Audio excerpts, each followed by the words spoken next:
is running a little late, so he will perhaps join us later, 10 minutes or so. So just to let everyone know, he'll be joining us later. But as I said, welcome, and we'll start. Minute. Apologies, first of all. We have apologies from Councillors Slade, Howell, Martin and Corley, Chair. Thank you. Minutes of last meeting. Any comments? Are we okay with those? Oh, Councillor Blackwell. Yes, I have some concern about the way we refer to places for people, which has become people for places, also in the public domain. When I looked back at previous agendas and minutes on the website. So I just wondered if we could sort of deal with that, please, because I've, having looked back, I've got a section of borrowing which says finance the loan to places for people, which people for places have also repaid. So it's highly confusing, and as I understand it, the company name is Places for People.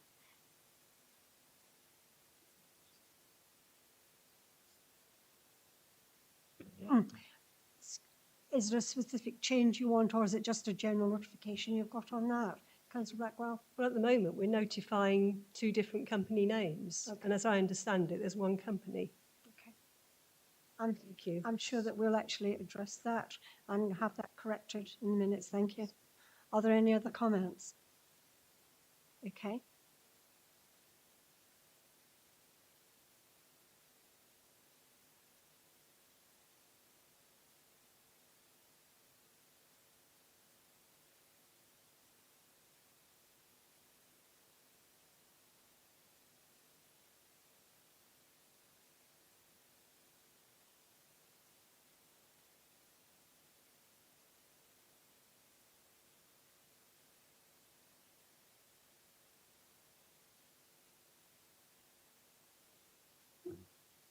Okay. Now, previously, when we've raised questions, it's often been quite difficult to get a regular update on questions. So what you've got on your agenda is a proposal on how we're actually going to be moving that forward. So if you're happy with that, obviously we'll look at that tonight. And if you're happy with actually the format and how it's presented, giving us an update on questions that have been raised previously, can we actually have a look at that? Is everyone happy with what's being presented, particularly the questions and the responses?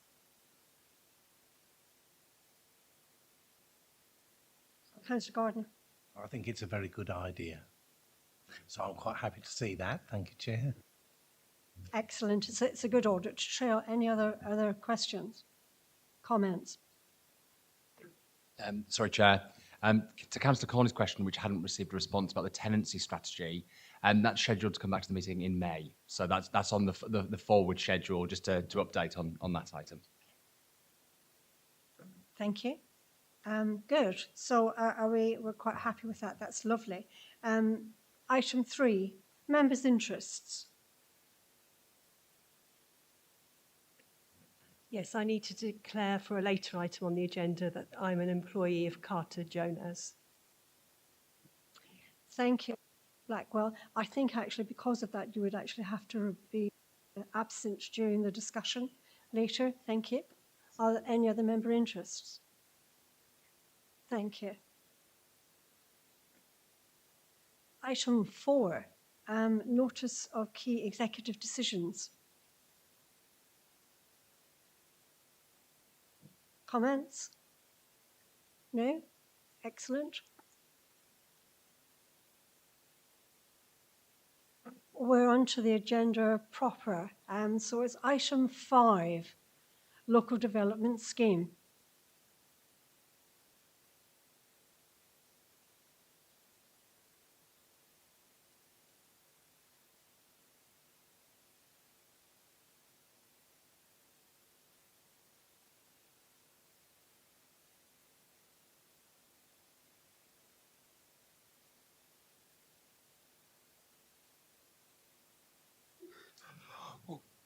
Good evening, Chair. Good evening, members. Conscious you have a lot on your agenda this evening, so I won't do any introductory remarks, but obviously the team here will present. We're happy to listen and convey your comments onto Cabinet as well and answer any questions. So I'll hand over to Claire.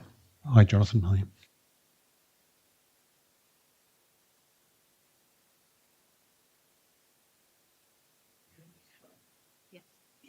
Right. Thank you, Councillor Sanderson. The local development scheme, just to take about a minute and a half to bring this one forwards to you. It is a procedural document relating to the preparation of the local plan update. The local planning authority is required to prepare a local development scheme under Section 15 of the Planning and Compulsory Purchase Act of 2004, as amended by the Localism Act from 2011. So the Act specifies that the local planning authority must resolve that the scheme is to have effect, and in the resolution specify the date from which the scheme is to have effect. In this instance, it is recommended to be brought into immediate effect following the Cabinet meeting on the 21st of March, subject to approval at that meeting. The local development scheme forms a high-level project plan for the local plan update. It identifies the main preparation and engagement phases for it. It also identifies the anticipated resources required to prepare the local plan and the associated risks and potential mitigation approaches for it. Progress against the timetable set out in the local development scheme is monitored annually through Part 2 of the annual monitoring report. Should preparation not be on track, the reasons will be set out in that AMR, and a revised LDS may be prepared at any time and then obviously brought back to you for further agreement. Once it's finalised and agreed by Cabinet, the local development scheme will be published on our website in accordance with National Planning Practice Guidance. Thank you. Thank you. Are there any questions, comments? Councillor Gardner.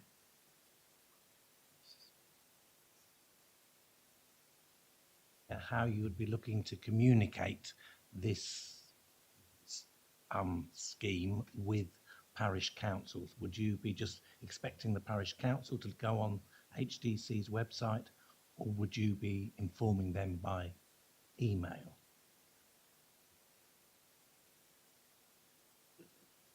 All we are obliged to do is publish it on our website. I would expect us to email people to notify them of its agreement. Sorry, a role here as well as local members. I mean, you're very assiduous and tend to all your parishes. You've got quite a few. Spread the word, as I think we'll all have, and make sure they engage. They're key partners here, towns and parish councils, and they'll have a lot of good ideas and a lot of local knowledge that we need to tap into. Thank you very much. And just a follow-up quick question. Various of my parishes have either produced their neighbourhood plan, or they're in the process of producing one. I've said to them to carry on as normal, and with regard to those that have already produced their neighbourhood plan, is there any point within this process that they might need to start to think about updating their relevant neighbourhood plan?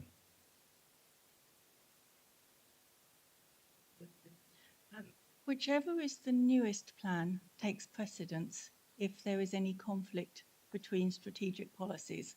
So I would recommend a town or parish council with a neighbourhood plan to hold off doing an update until we have adopted the new local plan or are well on the way towards it, because then for their best interests, their plan would then take precedence over ours if there was a discrepancy. Thank you very much for the clarification. Councillor Wells. Thank you, Chair. Following on from that, for those town and parish councils who have neighbourhood plans which are work in progress at the moment, what would your recommendation be for completion? We have a timeline for intended completion in St Ives. Should we take note of the LDS in the context of that? Thank you. I would recommend that they carry on because preparation of the local plan is about a 6-year process. Neighbourhood plan would normally come through in 2 to 3 years, depending how far advanced they already are. Get that neighbourhood plan in place, have it used for now. They can always do a short update to it to reflect the new local plan update once it's finally adopted. If I could just actually ask an observation again. I'm very conscious of the very excellent piece of work that's been done in planning. It's very good. And obviously noticing the risks, again, associated with staffing and workload. And just asking again, making sure we have enough resources and the staffing available to undertake this work.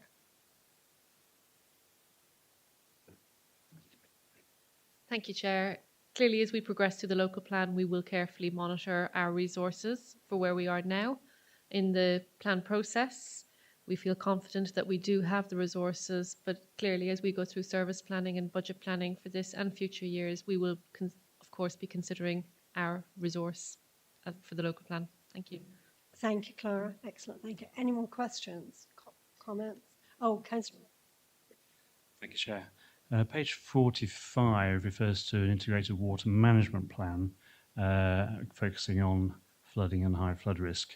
I wonder whether it would be worth taking account also of the possibility, it might sound strange in Huntingdonshire terms, but of drought conditions. We know that drought conditions are a worry in areas south and east of Huntingdonshire, and given the fact that Cambridge Water is the supplier for St Ives, for example, and parts of East Huntingdonshire, I wonder whether that would be worth adding to the considerations. Thank you.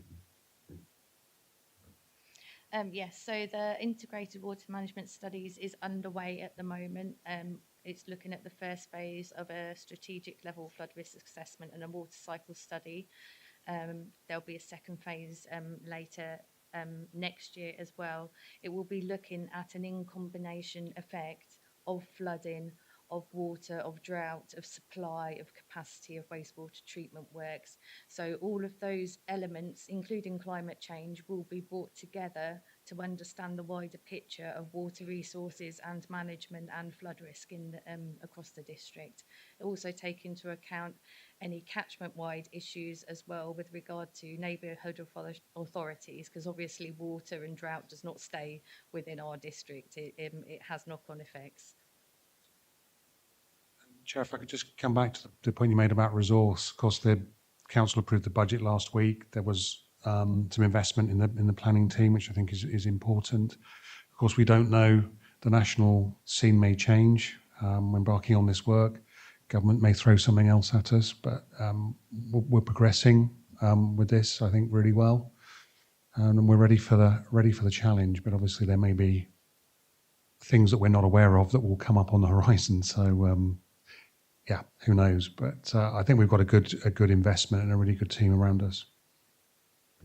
Thank you, Councillor Sanderson. I think you make the point very well, and I think we're all very conscious of the challenges around planning and obviously making sure that we support the staff and make sure you've got the right resources. Thank you. Any other questions? Okay, can we move on to item 6, which is the draft settlement hierarchy? Thanks, Chair. This is really getting into the interesting bit now.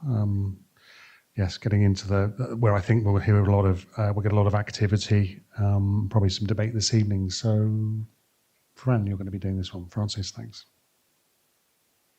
Hi. So yes, the settlement hierarchy methodology, it's not there to predetermine in any way the strategy for growth or decide where development is going to go. It is a proposed method to test the sustainability of our settlements as they stand at the moment. The hierarchy methodology is looking at the key themes of sustainability as set out in our National Planning Policy Framework. The document sets out a proposed methodology in Chapter 5, and Chapter 6 provides what I'm hoping is a helpful example of how that would work if you applied it to certain areas. There are appendices there as well to show how that decision making has been made and how that data has been assessed and established to decide which indicators are going to be used. It's proposed that the document is consulted on for 6 weeks, so this will provide an opportunity for the public, residents and town and parish councils to input into its creation. This will enable locally focused feedback to be gathered and highlight to the council what is important to the sustainability of our towns and villages and hamlets. There's no statutory obligation to consult on this document. However, we believe that offering the opportunity for the public to comment will mean that residents and businesses can get involved in the early stages of assessment and evidence creation, which will help inform the development of our local plan. The final results from the hierarchy, once we've had all the consultation responses in and potentially made some changes to it as a result of that, will feed into a wider evidence base that will look at the nature and location of growth. So that will require additional information in the form of evidence such as available land and constraints such as flooding and transport. Thank you. Questions? Councillor Gord. Oh, sorry. Yeah, Councillor Gord. Thank you very much, Chair. Yes, I just wanted some clarification with regard to, firstly, travel times from villages to like the doctor's surgery or to railway stations or wherever.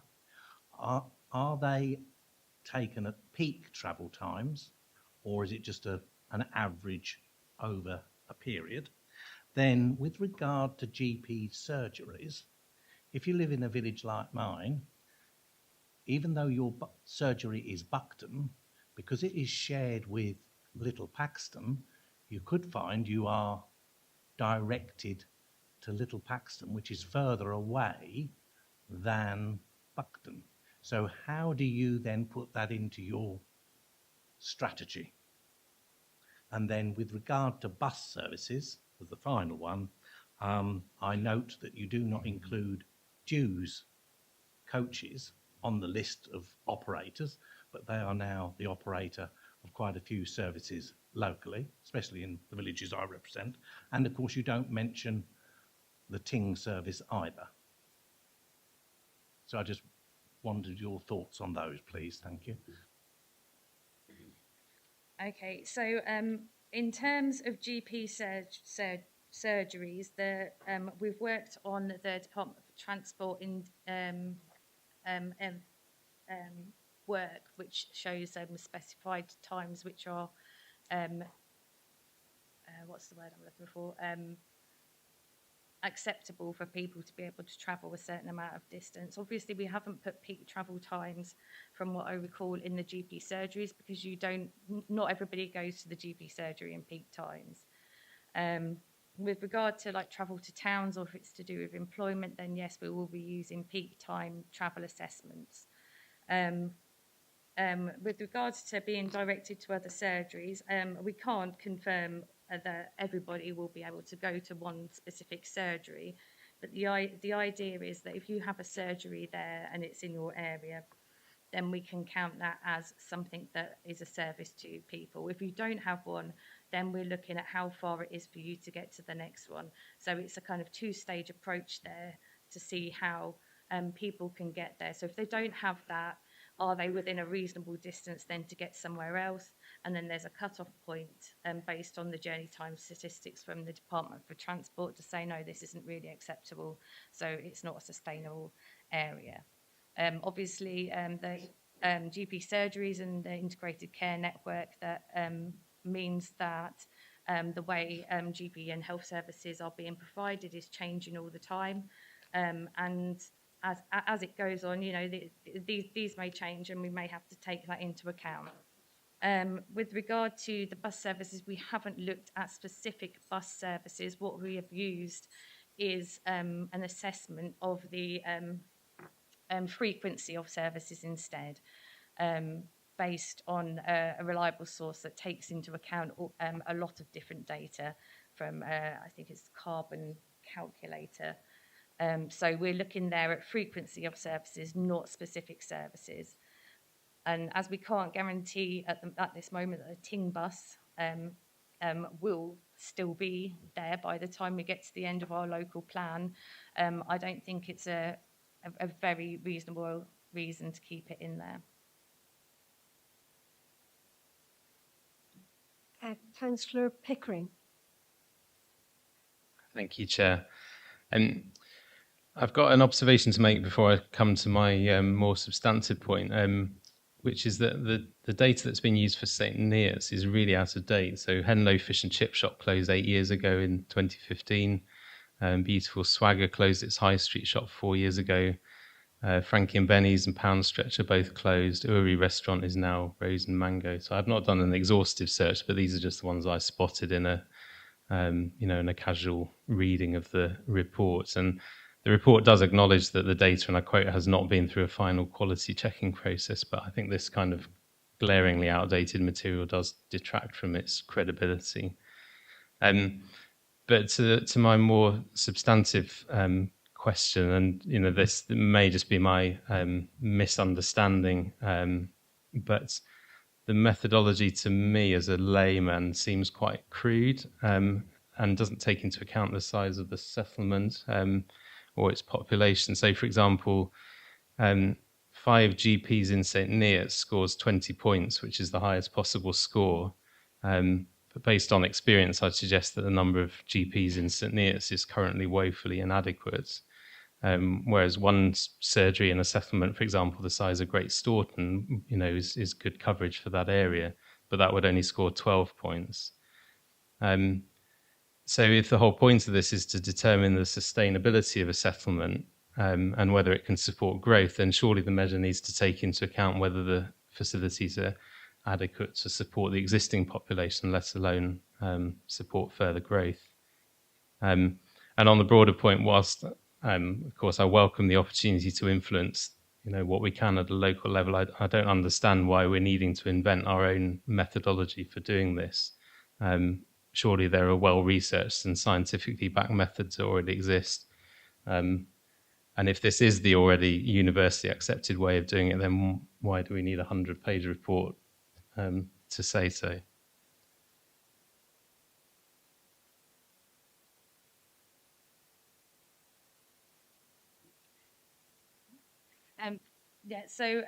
I can go back and take a look at the data for St Neots as it was produced at the time.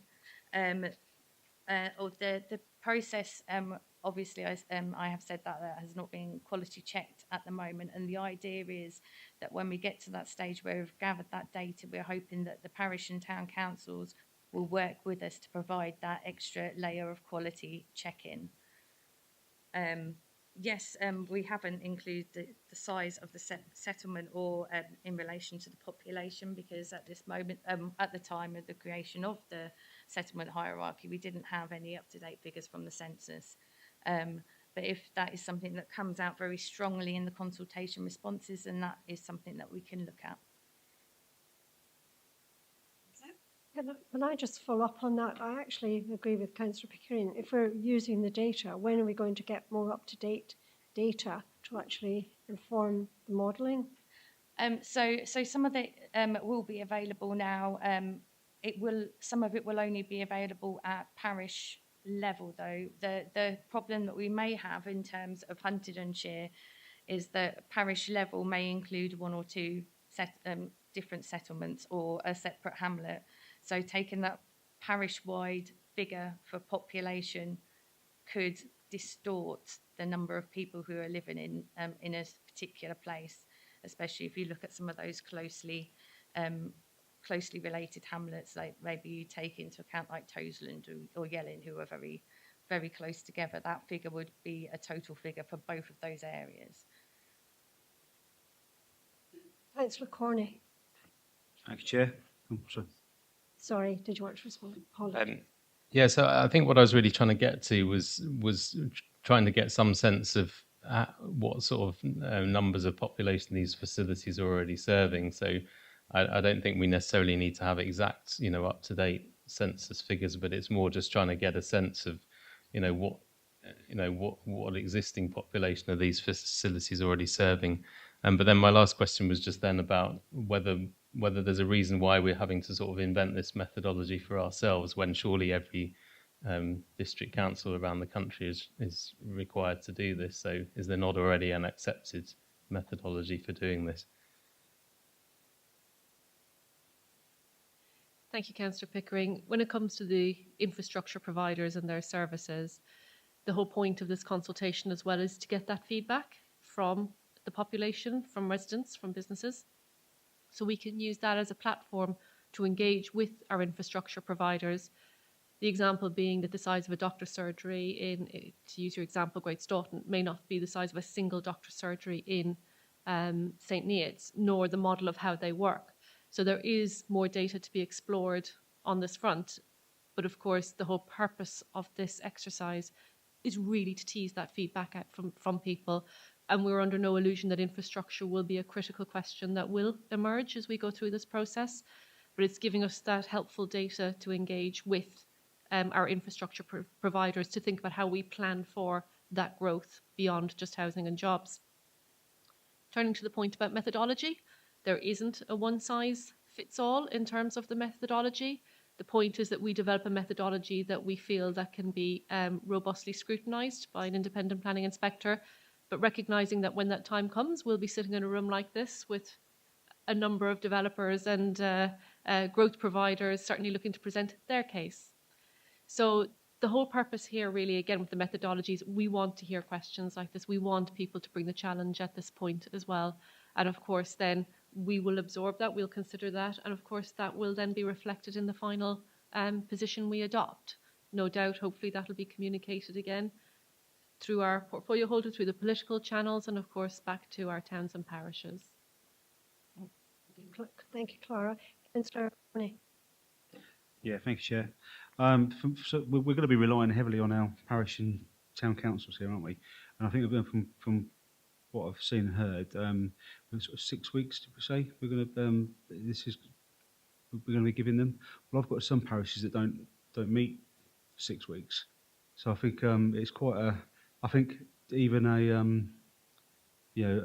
for a busy town council that probably has 2 meetings a month, then it's going to be quite a tall order to. Yeah, we need they're a partner. We need them to help, don't we? I don't think a 6 week turnaround. If that's what you're saying, I think is I've taken that from when your opening remarks. So I don't know if that's wrong but if it is, I just don't think that's long enough. It's a 6 week turnaround on this consultation. That's not for checking all the data later after it's gathered.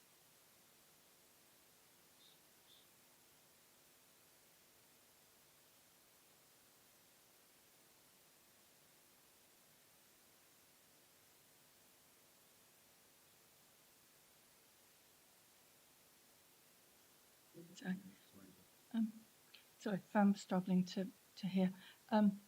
The 6 weeks is just to actually ask people their opinions on the methodology as to how we will do it. In terms of working with town and parish councils to gather, and well, we will do our best to gather the data and then ask them to quality check it. That will be a separate exercise across the summer. Sorry.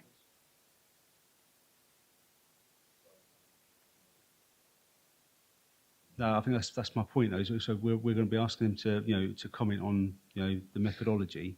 Still, regardless of it's still 6 weeks. It's not. I don't think it's enough. I mean, it's quite a big task to do. I think I think as HDC, I think we're taking on this is a massive thing to start with. I think so. I think I think it's a very tight deadline, and that's just a point I make. Might I just explain the reasoning for that? The reason we are trying to encourage people to respond within 6 weeks for consultations at this stage is because when we get to later phases of the plan preparation, the statutory deadlines set by government are 6 weeks, and they have no flexibility in them at all. It's just, you've got to reply in 6 weeks or you are not heard. Whereas at this stage, we will set 6 weeks as our preference. But if a town or parish council emails us, for example, and says, oh, our meeting is 4 days after your deadline for that, will that be okay? We will, of course, say yes. We've always operated that sort of flexibility on the earlier stages of engagement. It's just, in effect, it's to train people into the mindset of later on when we're making those really important representations that will go before the planning inspector, they will only have 6 weeks and we won't be able to offer that flexibility at that stage. Yes, Connie. I think, yeah, I completely understand, but I just think, don't forget, we're going from a standing start. The 6 weeks later on, they've got some warning that it's coming. So that's the only difference, isn't it? But it's great if you're going to give them a little bit of flexibility at the end of it. That's, yeah. I think, Steve, you're right. I mean, I sit on a busy town council, so we meet twice a month, sometimes 3 times a month. Smaller parishes probably don't. They may not have, if they've got no business 1 month, they probably won't have a meeting. So maybe even longer than the 6 weeks. But I think we've got that degree of flexibility. And if you're hearing any of your smaller parishes are having a problem with the deadline, or they come to us direct, of course we'll be flexible and more than happy to work with them. If they've got useful data, then we definitely want to hear, even if they're not able to produce it, perhaps strictly within the 6 weeks. Yeah. Councillor Gray. Thank you, Chair. Just a couple of points, really. So I want to pick up on, I'm afraid, this data quality issue that's already been raised.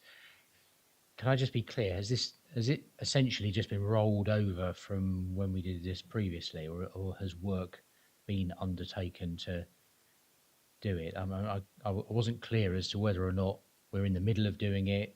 We're expecting further feedback from towns and parish councils. Where are we in that cycle?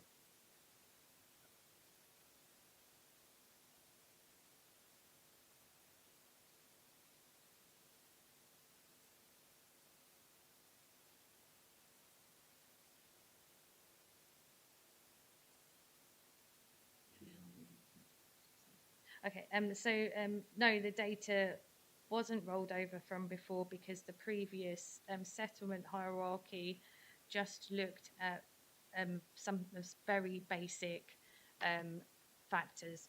Does your settlement have a pub? Does it have a bus service? Does it have a shop? Yeah, it was like five or six very, very simple things. So what we're trying to do with this settlement hierarchy methodology is to make it more, to look at more of the sustainability impacts and how the world has changed over the years in terms of like access to digital connectivity, access to services and facilities, to provide a more comprehensive assessment of our settlements. With regard to the data, some of that data was collected quite a long while ago as we were trying to test through things. So it is something that we can go back and look at before we roll out the consultation paper. Right, yes, thank you for that. I think that would be wise to do that, because I don't think to send out the early consultation full of things that have closed down, aren't there, and what have you. I don't think we'll be getting off onto the finest foot.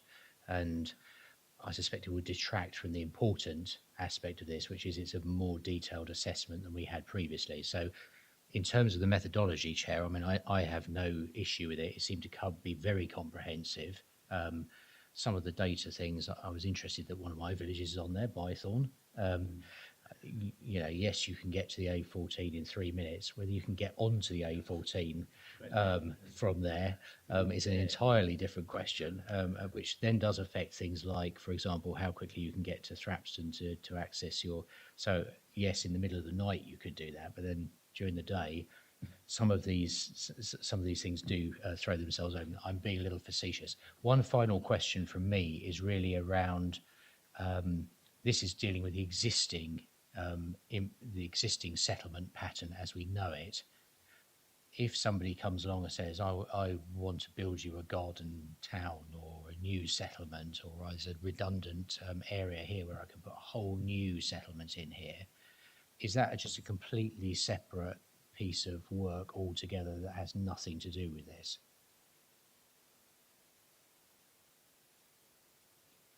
Absolutely, that's a completely different piece of work. For example, if that were to come through as a planning application, you would be looking at developer contributions, an assessment of sites through that developer contributions, and then the population that would result from that growth and what infrastructure would need to be provided. So that is a separate process. If we're looking at some of the allocations that come forward later on in the plan process, we will assess them and we'll be looking at infrastructure needed to support that growth. Councillor Gardner. Thank you very much, Chair. Yes, following on from Councillor Gray with regard to the A14, we do need to look at the travel times because you would not go, particularly Bythorn, which is in my county division, not my district, but you would not get onto the A14 if you were going westbound within 3 minutes, as it states on here. The same would apply to Easton. You've got various parishes now that are telling me that drivers go a particular route which they consider to be the most safest. So I would urge you to consult with all the parishes along the A14 as to which routes drivers take for safety reasons to get onto the A14, because it is a major issue on that particular road, and it is currently, you know, I'm working with National Highways to try and do some improvement on that section.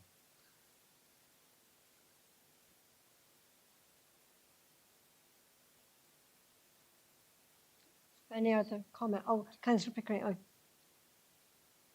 Thank you. Yeah. So I'm just interested to know to what extent this, how this report interacts with the next item on the agenda. And are we planning to survey the whole district to gather this data, or will it be targeted towards areas in which there are viable sites for development? I'm just thinking it seems a bit wasteful to, you know, survey the whole district if there are, you know, areas which just don't have sites that are even available for development. So I'm just wondering to what extent the two items will, you know, go hand in hand. There is a limited interaction between them at this stage. The settlement hierarchy methodology is in effect a tool for helping to shape the development strategy. The land availability assessment methodology assesses all the individual sites that come to us that we can then use as allocations to deliver that development strategy. So there is a linkage between them, but they function separately, if that makes sense. Yeah. Councillor Harvey. Thank you. I've just got a couple of observations on some of the factors that aren't included on here. So under health, I would have thought that dentists should be on the list, given that there's a national shortage at the moment. When you've got, you know, find your accident and emergency, find your GP, why haven't we put down dentists and used that as well? And the second one is under education, you've got secondary schools, but why is there no mention of colleges as well?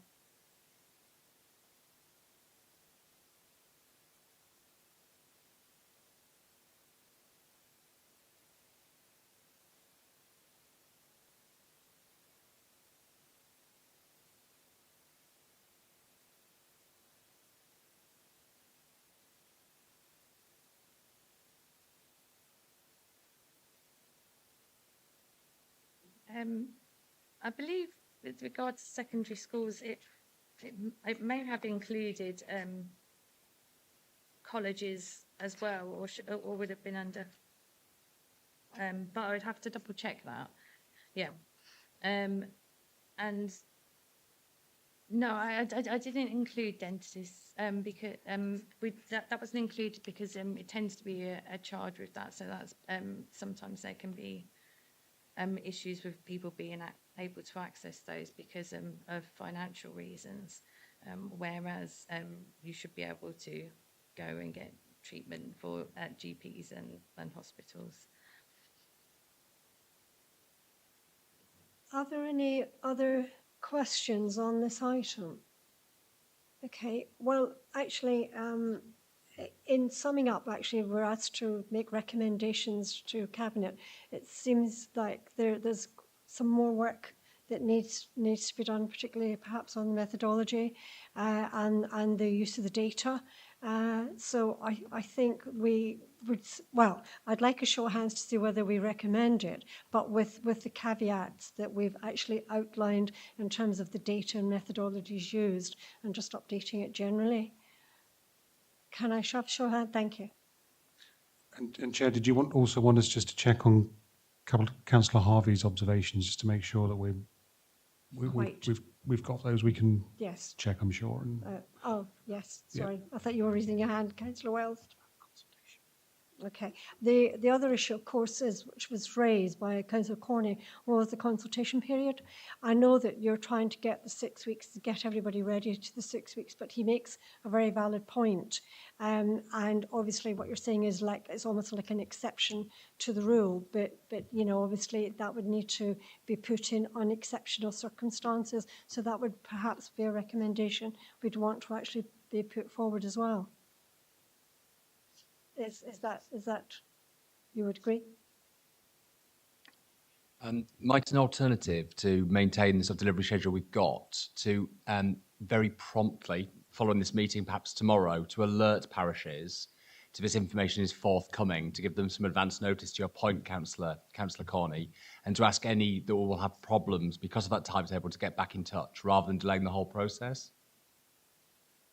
If I may, Abbotts Ripton, they met last night. 6 weeks.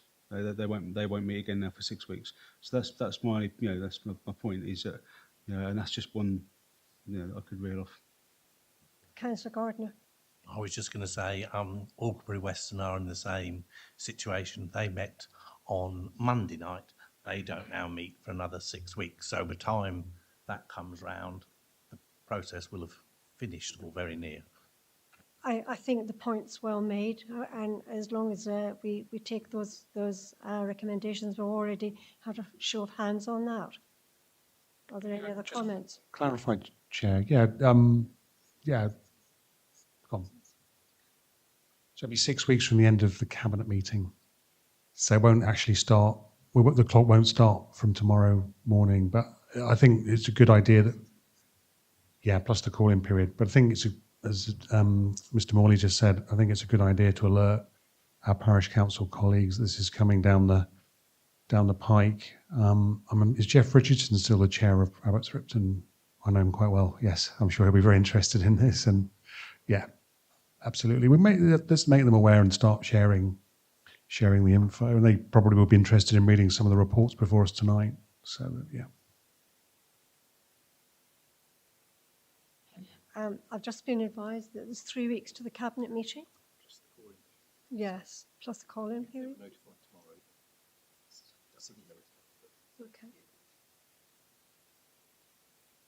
Okay.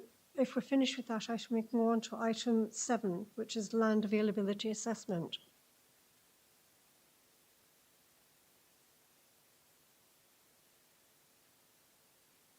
Sorry, Chair, I'm busy writing away there. Honest.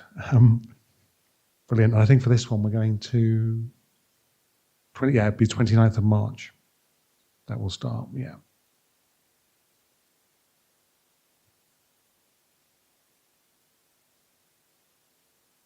Okay. Yeah. Brilliant. We're on to the next item. I do apologise, I was scribbling away there. There's another one for yourself, Claire? Yeah, Claire will start this one.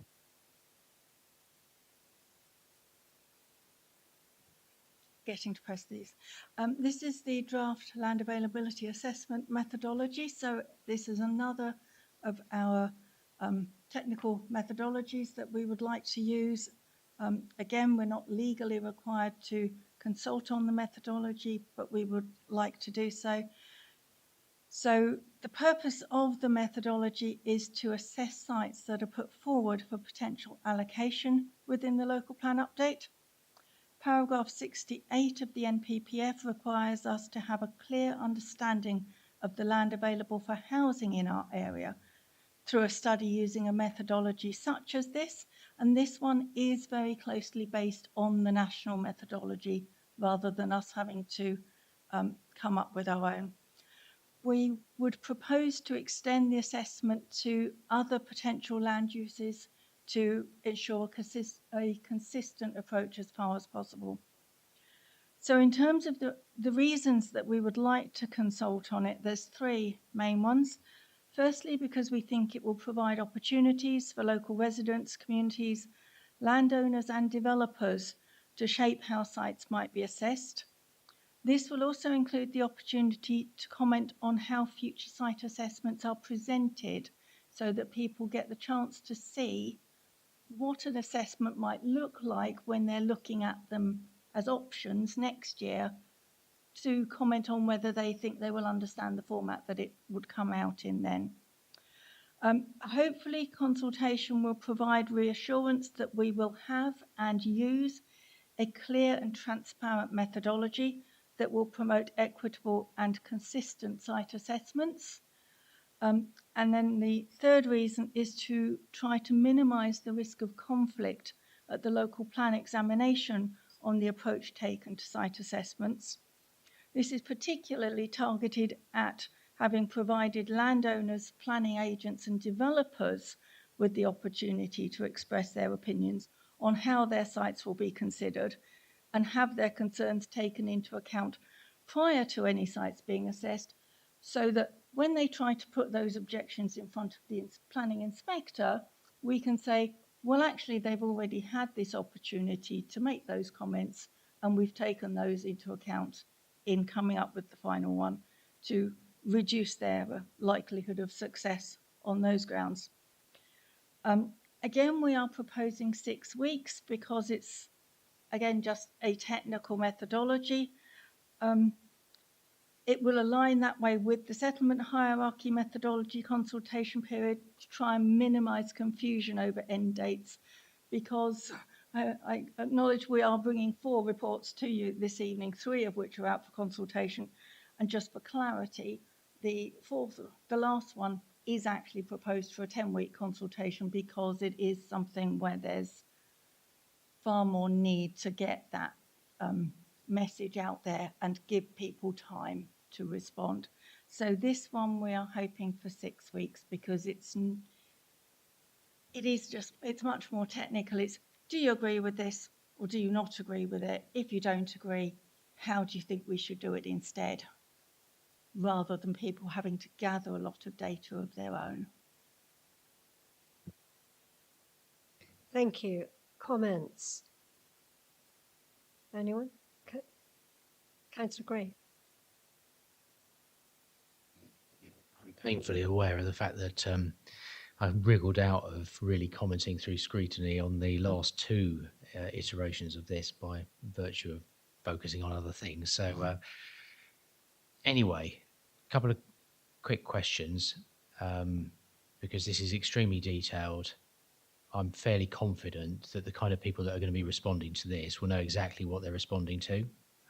These are professionals, so I don't have to feel, I think, probably too much sympathy and concern about whether or not a planning agent will be able to navigate their way around what you're putting here. But I had perhaps 2 points to make. The first is on page 176, which is around some of the criteria. Just get back to that. I'll give you the number as well, which is 2.2, identification of fundamental constraints. So this is quite interesting because these things kind of flag up quite regularly in our parish councils as things that shouldn't be built on and shouldn't be developed on. And I noticed that we talk about flood zones and Environment Agency's flood zones and the strategic flood assessment area. And as 1 or 2 members of the planning department will know, the west of the district is rather more hills than the rest of the district is used to navigating. And we have had a number of issues in recent years around rainwater runoff causing significant flooding in some of those villages. So this doesn't appear on an Environment Agency map. It doesn't. It's not within a flood zone. It's not a flood area that you can kind of go on and see the 1 in 100 year kind of area. But these are very live issues in the villages that are affected. So I wondered how we were trying to address issues where there were known flooding issues that fall outside of here, because I would suggest that they are sort of fairly fundamental constraints. I mean, you might argue that through the planning system and through good design, you could design away those constraints in a way that perhaps you can't do in a river floodplain. But I would be interested to know whether or not there's any scope to include areas that have suffered flooding, appreciating that that's more subjective than the items that you've got there. And Chair, of one other item after that, if I may. I'll try and cover those in a logical order at the best I can. In terms of the fundamental constraints, this filter is just for those really high level absolute showstoppers is where it's proposed. So if something's in the functional floodplain, that's an absolute showstopper. The NPPF requires us to direct growth where we can to flood zone 1, and if not, we then start looking at flood zone 2. So those more detailed assessments will actually come through the sustainability appraisal, where we've got a series of specific targeted questions at the sustainability of an individual site. So that will look at a series of those. The integrated water management study covers all sources of flooding. So that will cover the surface water flooding, the runoff, fluvial flooding. I'm looking to Fran desperately because she's groundwater. She's leaving this one. Anything else? We don't have sea flooding yet, but you never know by the end of the plan period. Yeah, potential tidal flooding. Flood risk that could occur like around Erith and St Ives, also reservoir flood risk. So there's a lot going into that study which we'll be able to pull out that detail. So just on that, I mean, is that assessment regularly refreshed?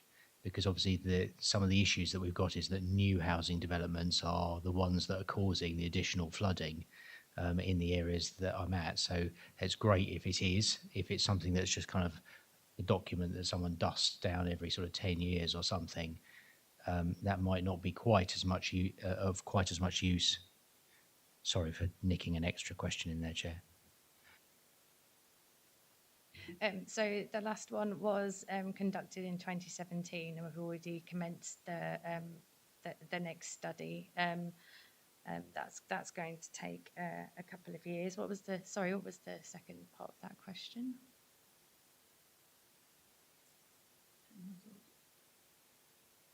I think you've addressed it by saying that there's going to be another study. So 2017 is too old. Another study, fine. Yeah, and in terms of like it is going to include historical data as well in terms of flood risk, and it will look at a catchment-wide level in terms of new housing development that has occurred and how that affects surface water runoff as well. And then my second question is on page, it's stage 3 about windfall assessment. So on the agenda pack, it's 210. Or page 42 of the document itself.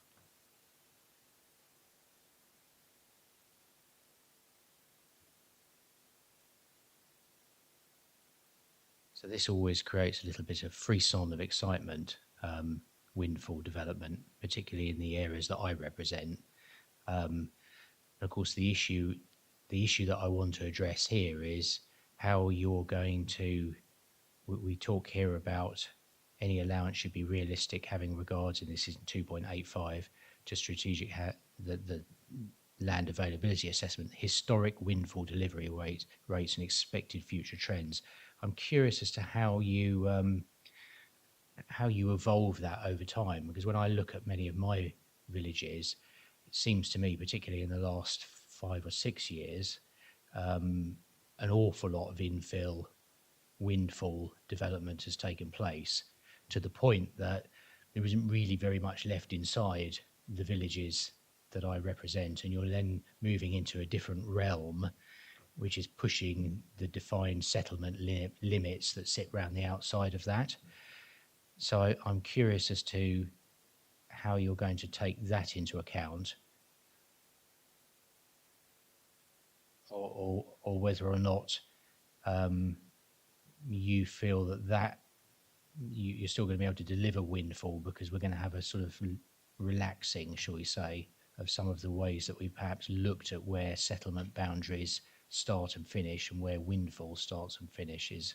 So the question that you pose here, do you agree with the proposed approach? I'm just curious as to know how in 2.85 we are to interpret your interpretation of future trends, and how you think that that's going to happen, given all the development that's taken place on windfall sites in the past round of the local plan.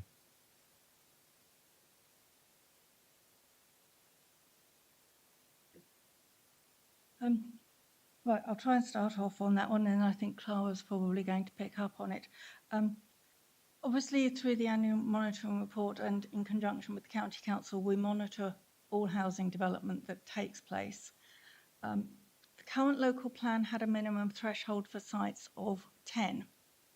The current government guidance is that we look down to 5 for our lowest allocation level. So what we're doing is working through all the data we've got on sites of less than 10 houses at the moment, and seeing what the contribution is in that of sites from 1 to 4 and then 5 to 9, to get a picture of what that sort of number of houses developed on those 1 to 4 unit sites is, to give us some information on trying to predict what numbers we might experience in the future. People have been telling me for the entire time I've been working in planning that we will run out of windfall sites, and yet somehow people seem to still keep bringing them forward. 30 years later, we haven't run out of them to my knowledge yet, but I still keep wondering how they are going to evolve. And I think it is more a matter of evolution than the fact that they will just run out. The definition has changed several times as well as windfall, in terms of discounting garden land and things like that. So it is now a much finer definition of what will actually count as a windfall site. But we will also include in that any unallocated sites, so things like rural exception sites outside the current built-up area, but unallocated and therefore a windfall. So we need to look at the numbers that are being delivered through those routes as well. So my expectation is the number strictly counted as coming forward as windfalls will fall from where it has been, because the definitions and the thresholds will change. But I think Clara would like to add to that.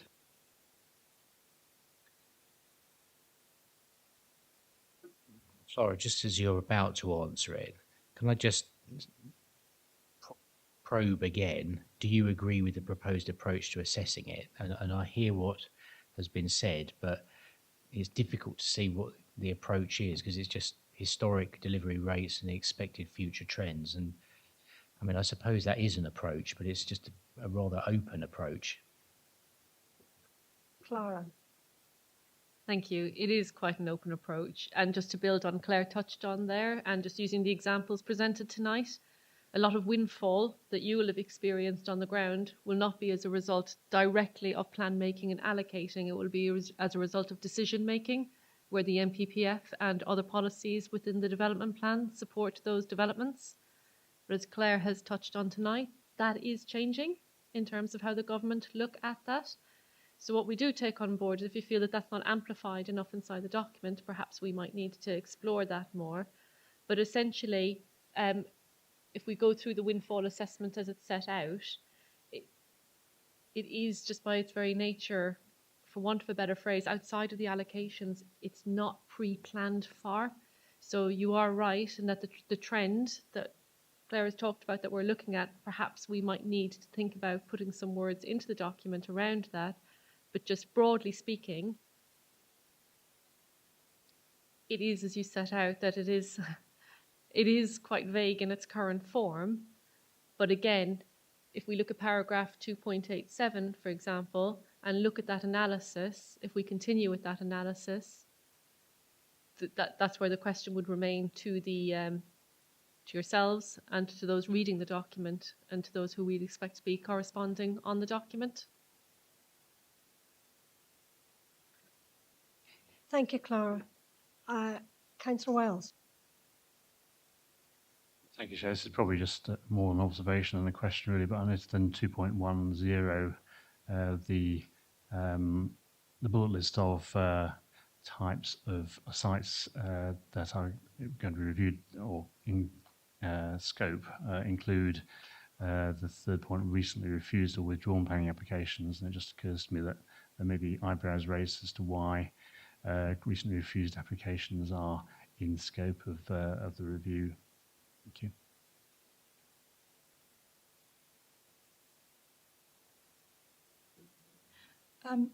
We are not permitted under the government's methodology for this to take current planning policies into account. So if something has been refused because it's contrary to our current development strategy, that counts as policy predetermination. So we have to do a policy off, in terms of local policies, a policy off assessment of the sites, and then use those sites to inform our future development strategy, which may then turn them off again as being unsuitable.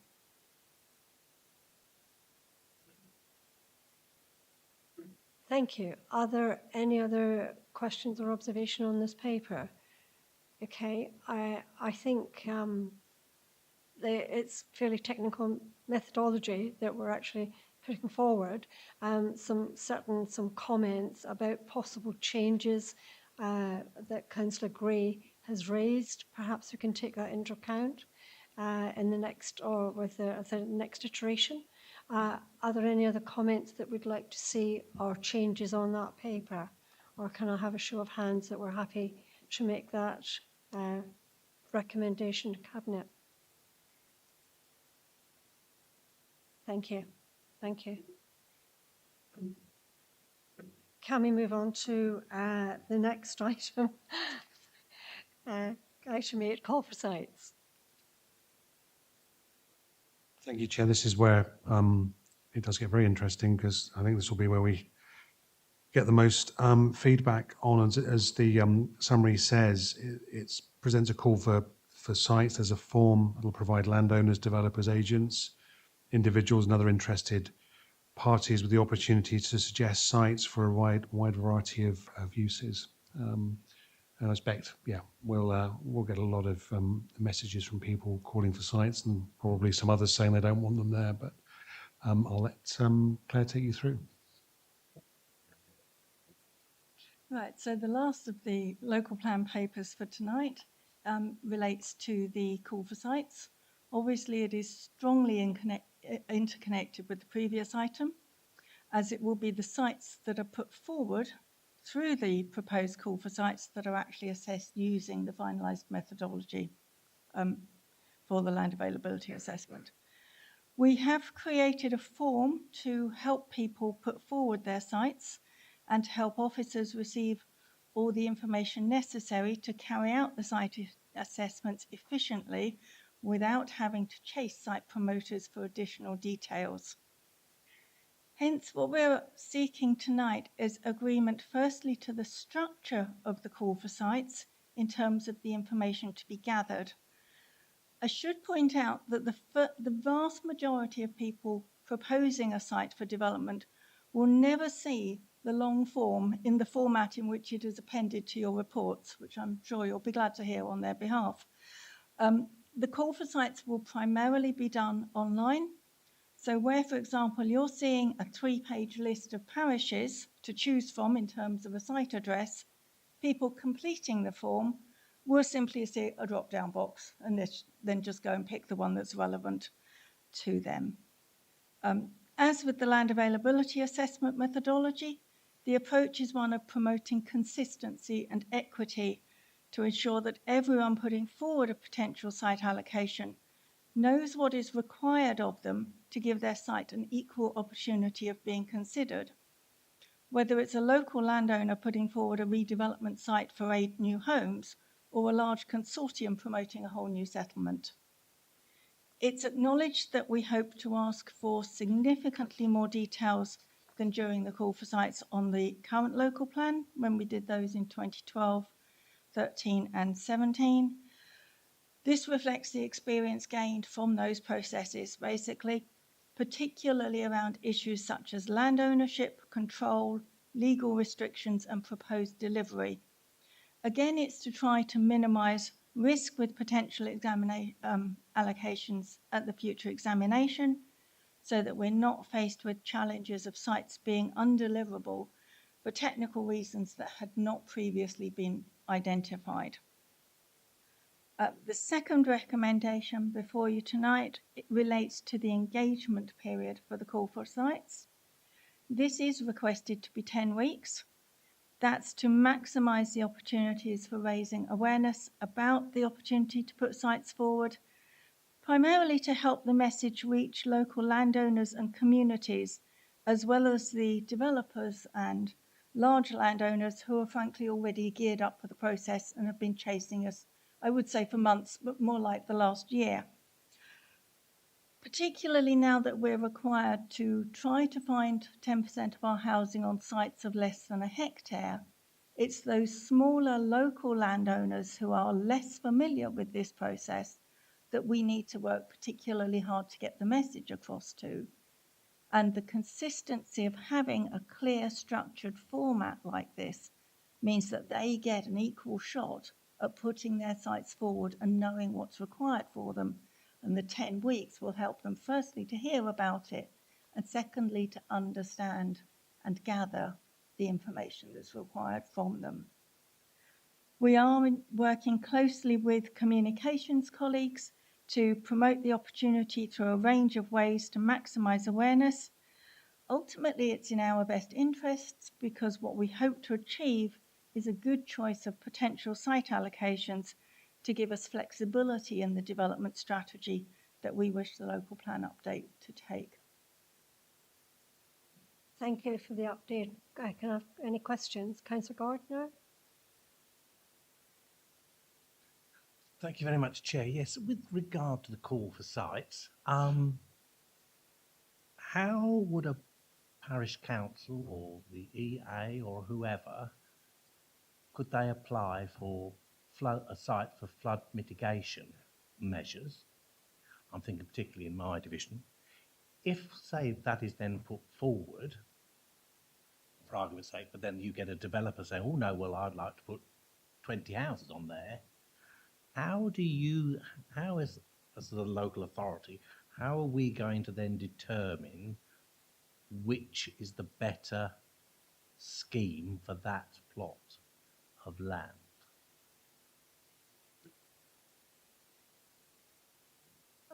This is one of the reasons why we're asking so many details about who owns and controls the land, because ultimately it's in their gift to specify what they would like us to consider it for allocation for. So if it's land owned by the parish council or the Environment Agency, and they say they would like to put it forward for flood mitigation works, that's what we will assess it for. We're not then going to take that away and say, oh, well, actually, we think that that would be a good housing site instead. The only instance we might do that would be if somebody's put a site forward for a particular commercial use, for example, that we might think, in conjunction with our economic development colleagues, there would be perhaps a better market for a slightly different use. But it's largely about who actually controls the land.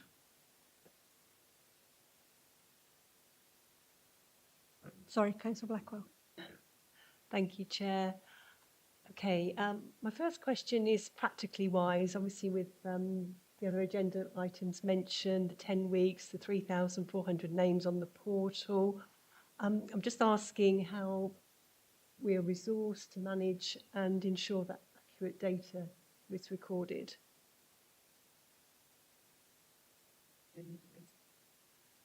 We're asking the site promoters to submit a lot of the data themselves. We will check it through because we don't necessarily, not that we don't trust them, but we need to be certain of consistency of sources. So for some instances, we will ask them for the source of their data as well so that we can go back and double check it. In terms of resources for site assessments, they will be done primarily within the team, but we are expecting or hoping that colleagues from particularly the strategic developments team and to a lesser extent, maybe a few of the development management colleagues will be assisting with those assessments. It will partly depend on the numbers of sites we receive. Councillor Pickering, sorry. Thank you. And sorry, do have a follow-up.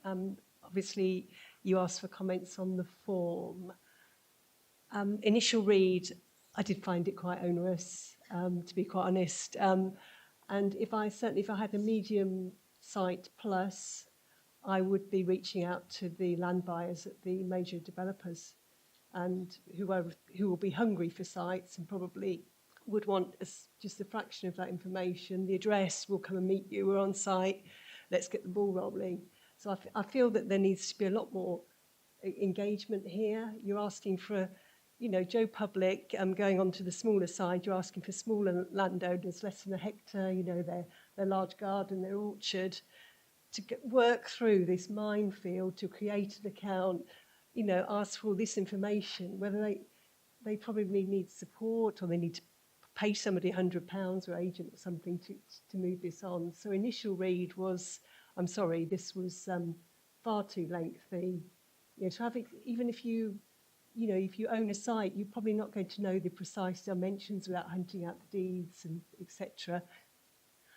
So certainly the form, I'm sorry, I felt it was quite off-putting, and for certainly the smaller landowners, probably difficult to complete.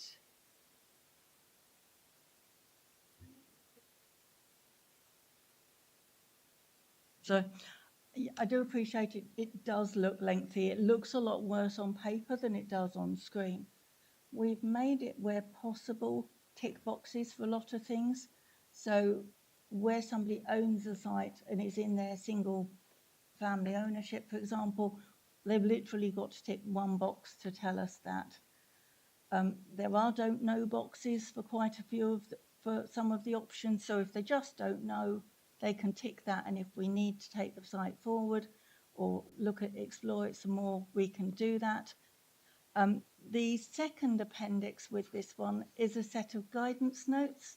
So for things like how to measure the site, how to find the grid references and so on, there's an accompanying set of guidance notes which tells people how to do that. So, you know, you literally go onto Google Maps, draw a line around your site, press one button, and it will tell you how big the site is.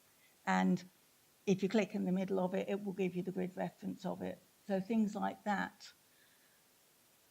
There is commonly used technology out there now for people to actually pick those bits up, and the guidance notes will steer people to them.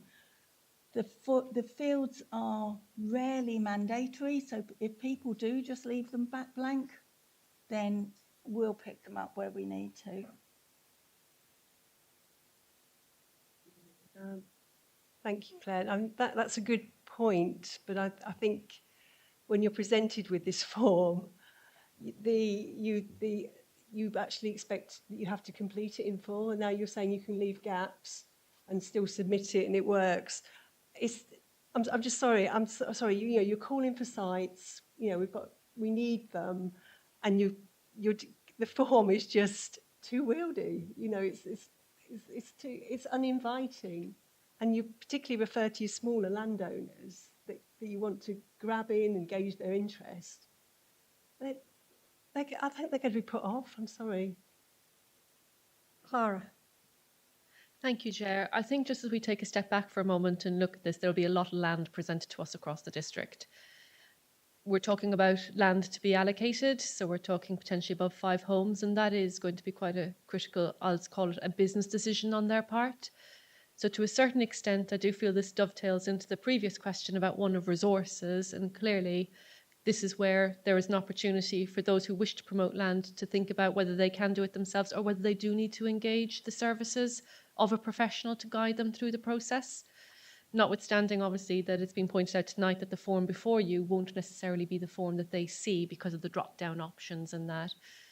But simply put, absolutely point noted, but we do need to balance exactly to the earlier point where we use our resources and where we encourage people to either choose to do it themselves or to consider whether it's in their interest to engage those professional services externally to support them through the process. Thank you, Clara. Councillor King. Thank you, Chair. I think possibly just building on that reply a little bit, I'm wondering whether whether this call for sites is specifically just for housing and commercial use, or whether we might actually think about calling for sites for other purposes, such as renewable energy or green space. And obviously there may not be kind of commercial or value in putting those sites forward for the landowner, but clearly we have a critical interest in sites for use for those purposes. So I'm just wondering how that how we would approach that. If I might clarify, if I refer you to section 4 of the form, it asks about proposed land use, and it starts with residential and then commercial, but it also includes infrastructure, which covers renewable energy, and then continues with, and also things like schools, health uses, renewable energy, even lorry parking if somebody wants to seek allocation of a site for an HGV park, for example. And then it goes on to open space uses, if people want to put a site forward for biodiversity net gain or to safeguard against flooding. And then there is a catch-all other intended uses, so it does cover far more than just housing and employment. Thank you. That's helpful. It's good to know it's in there. I think I suppose what I was getting at was that for some of those uses there may not be quite the same kind of commercial incentive on the part of the landowner to put it forward, and so I think it sort of echoes Councillor Blackwell's point really about whether we're deterring people from putting sites forward for what would be very beneficial uses. Councillor Gray. So if I could build on that, because I had spotted that those things were in there, but I guess I'm asking, and I'm looking to you as to how are we going to publicise that, because I wouldn't naturally have perhaps thought that a renewable energy site is something that we're calling for at this point in time. And in my mind, I was thinking this is about housing, this is about industrial development, this is about building stuff, rather than necessarily green spaces, renewable energy, which has tended to come in the past, I think, on a rather more ad hoc basis than perhaps, well, it just has come on an ad hoc basis, hasn't it? And if we're going to be deliberate, given the discussion, debate and resolution that was voted on in this council last week, then I think how can we find ways of perhaps making it much clearer that this is a call for sites that extends beyond the traditional, I want to put up a load of houses here, gov approach? I mean, we have very deliberately made it very different from the last call for sites in terms of the range of potential uses we're looking for, so that it's not just about growth for housing and employment, but it covers those more comprehensive community uses and climate change response uses. We are working very closely with the communications team in terms of how we can maximise the messaging on this through as many different avenues as we possibly can, because we know the traditional developers will be hot onto it anyway. So their efforts are very much focused on how do we get those other people to hear the message? How do we involve those seldom heard groups in not only this, but all of our consultations at this stage? And you're right, Jonathan, it's not just building stuff. There's so much in and around this about how we want our district to be, how we want it to look, the facilities we want, the sort of communities we want to build. So the comms team, we've got a very good comms team here, and yeah, their role's going to be key in getting that message across. So there'll be lots of people that think, well, it's got nothing to do with me, but it's actually got everything to do with them, no matter where they live in the district. Thank you. Councillor Gardner. Thank you very much, Chair. Yes, just one quick real question. With regard to the call for sites, how will you deal with that in relation to, say, a village or a town that has got a neighbourhood plan? So will those sites how will that be dealt with? You know, if it in the neighbourhood plan, it states we don't want development in that location, a developer comes along and says, oh, no, we'd quite like to do some development there. How will that then be dealt with at this stage? Because I think various of the parishes that have got their local neighbourhood plans will be interested to know how we're going to deal with that situation going forward. As I mentioned earlier, the government requires this to be a local planning policy off assessment of sites. So the technical assessment of the site will disregard both the local plan and any neighbourhood plans. But we will, or we intend next year to then consult on all the sites submitted to us as part of our further issues and options consultation. So that will be the opportunity for communities to start actually putting representations in on the sites that they're interested in, to either object or support or suggest alternative uses.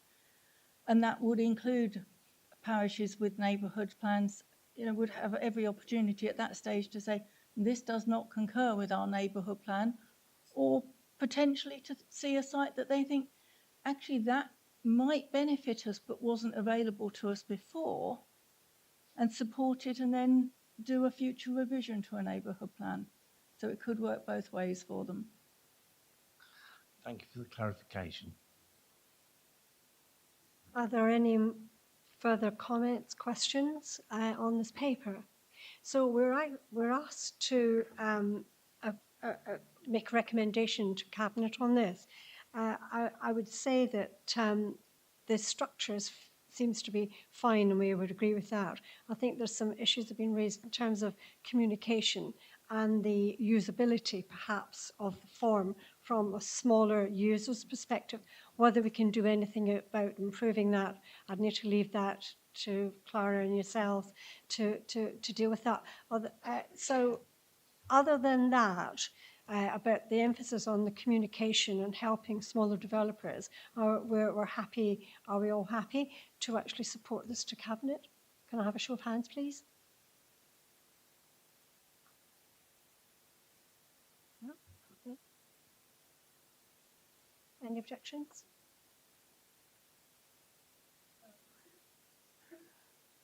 I do think the form needs to be reviewed. I mean, because are we sure that when we go onto the portal that if we just skip sections that the system will allow the user to do that? So that's healthy. But I do think we're asking too much at the outset about master plan and things like that. Obviously, this would be coming, you know, if you engage further down the line, but at the moment, it's a huge exercise, and are we going to see the return that we really want to achieve based on a bit of a clumsy form? Hi, yeah. The further evidence, I think this is what you're talking about, this a master plan or a landscape or townscape assessment. That is not something that everybody has to submit with a site. This is this is us trying to encourage those larger developers who've already done that work to submit it to us. They've already gone through that process. They would have gathered a lot of evidence along the way. We're not expecting small landowners to go away and get these assessments completed. This is not something that we're expecting to do as part of that, as part of the call for sites. This is predominantly aimed at those really large builders and developers who will already have done that work, and it's a way for us to gather that information ahead of time to give us a better idea of those large sites and what they entail and what the issues are with them. Councillor Blackwell. No, thank you, thank you. I'm sorry, I'm just not supportive of the form as it stands. That's fine. You know, obviously, I think we'll take into account your objection about the forms particularly. Are there any, Clara, any comments, or we just have, we'll perhaps bring this back and look at it again? Well, I think Cabinet will be very mindful of those of comments and concerns. We'll certainly take that away.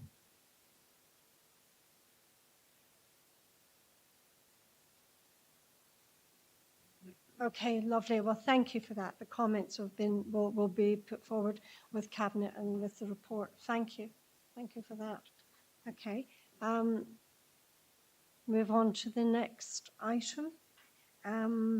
Huntington Place strategy. Thank you for your time.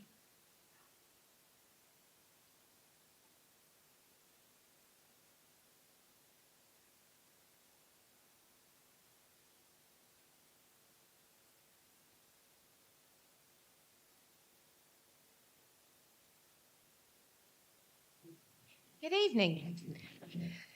You have a long agenda tonight before you, so I should be brief. Most of you have been involved in these discussions around the place strategy. I'm very pleased that we're able to bring you a final draft at this stage for you to comment on and to give any observations you would like to share back with Cabinet. I would remind you that the document, don't forget, will be a living document. It will never be a document that's ever complete. It will continue to live for all of us. And that's really important. And remembering that I know most of you have been involved in the work to prepare this document. And I remember lots of engaged conversations, mostly in this room, where lots of people were in the art of what if and what might we do. So unless there's anything you particularly want to say, I shall hand it back to the chair. But if you want to say anything, now's your moment. No, in which case, Chair, back to you.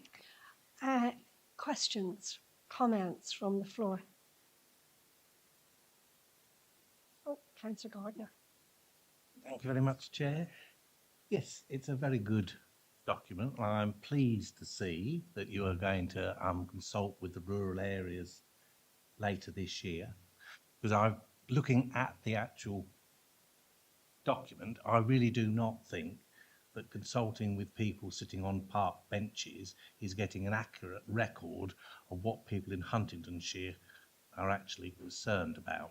So I do find that somewhat, and if we're basing our thoughts on that's what people in rural areas want, I don't think that's giving you an accurate record, because you can't even guarantee that they actually live in Huntingdonshire. Whereas if you're going to village halls and discussing with people, or like coming to Grapham when we have our monthly community get together, then you're going to get a much better idea of what people in Huntingdonshire rural areas want.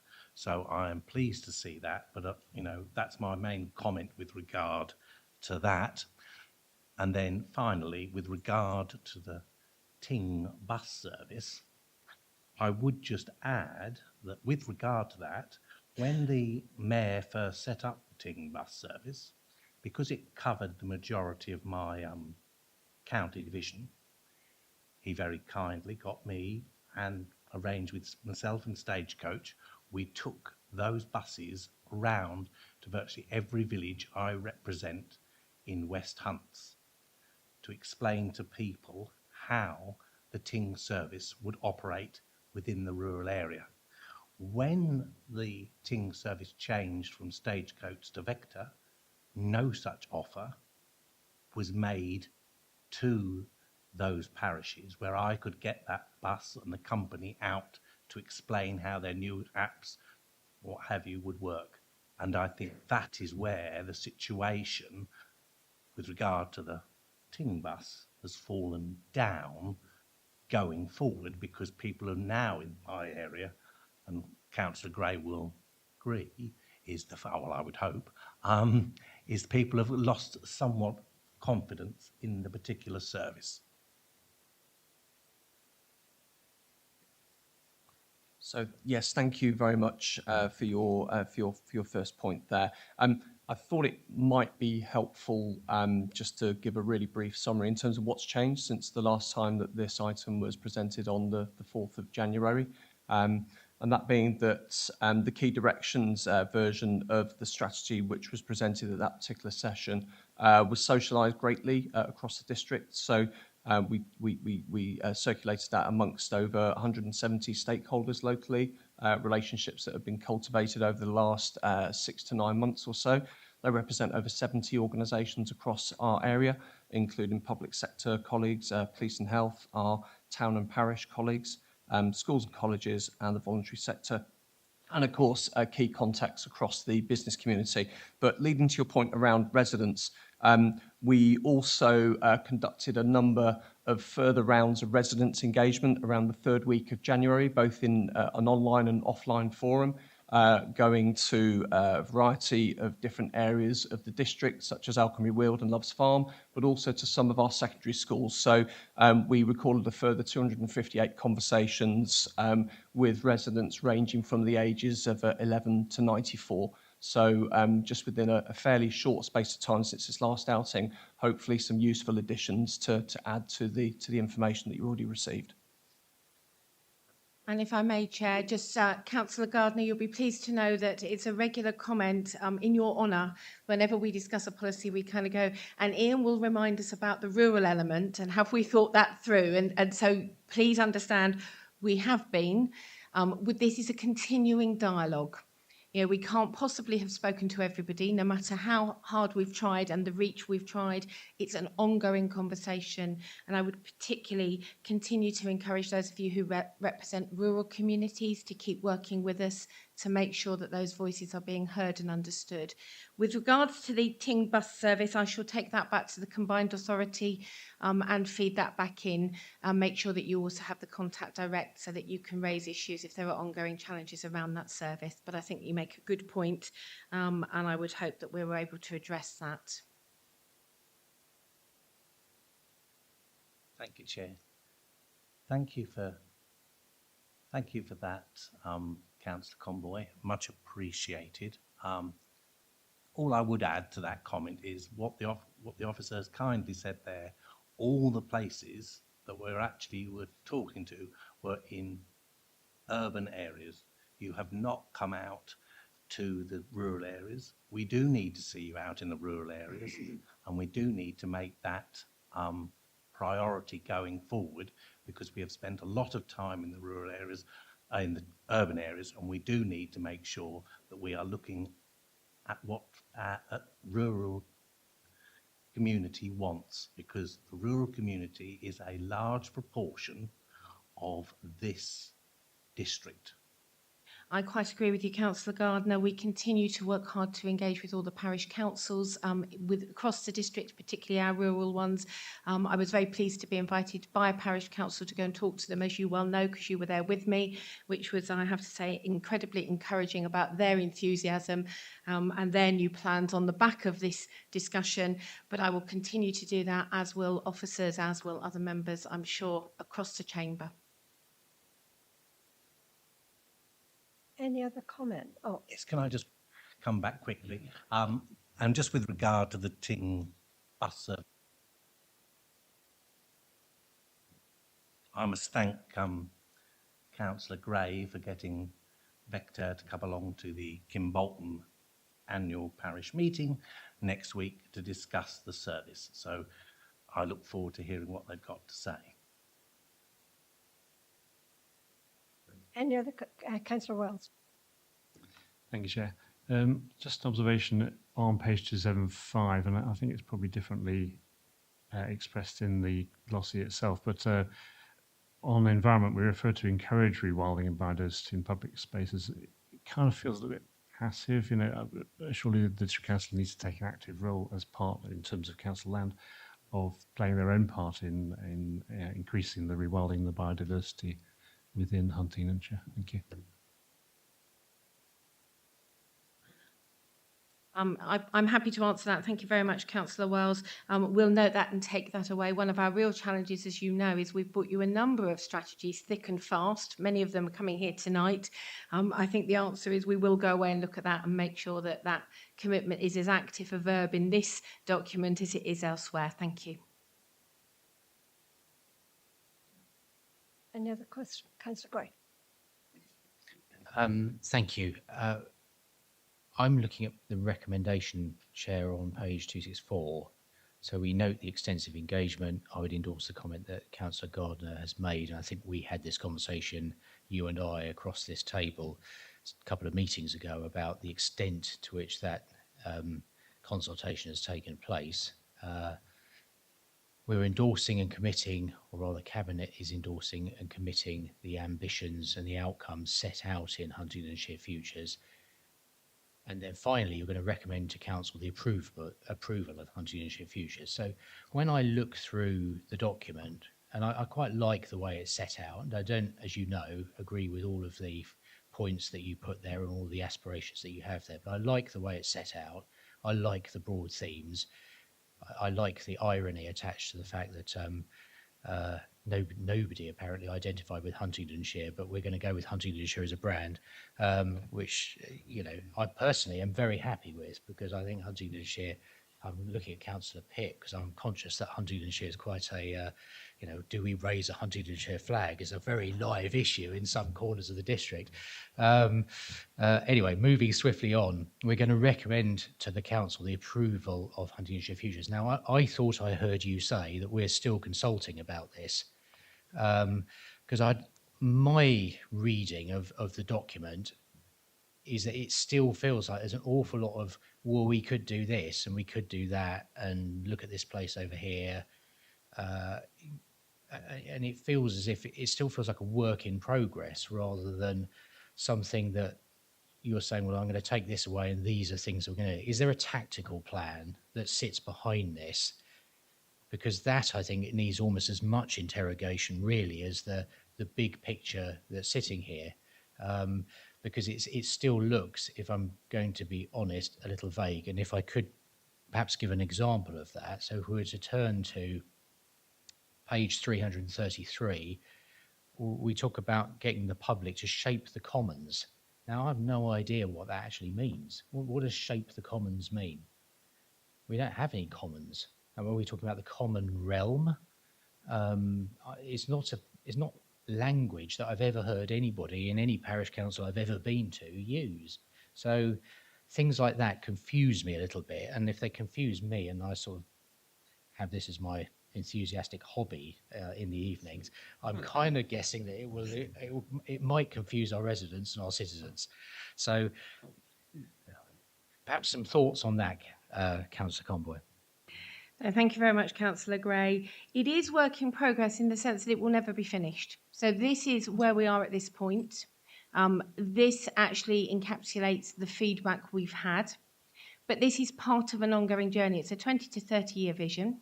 So this is the point at which we've reached that says these are the journeys that people believe we should now be starting to work on and investigate. We will then need to work with partners. Some of this work partners will lead on and will run with, and there will be action plans and activities that will flow from that. Some of this will be things that we will want to lead on, and it will be rightly so that it's us, and there'll be actions and activities that will flow from that. So that's why you haven't got an action plan in front of you at this stage. That's the next emergent stage. But remembering it's our document because we said we would facilitate it.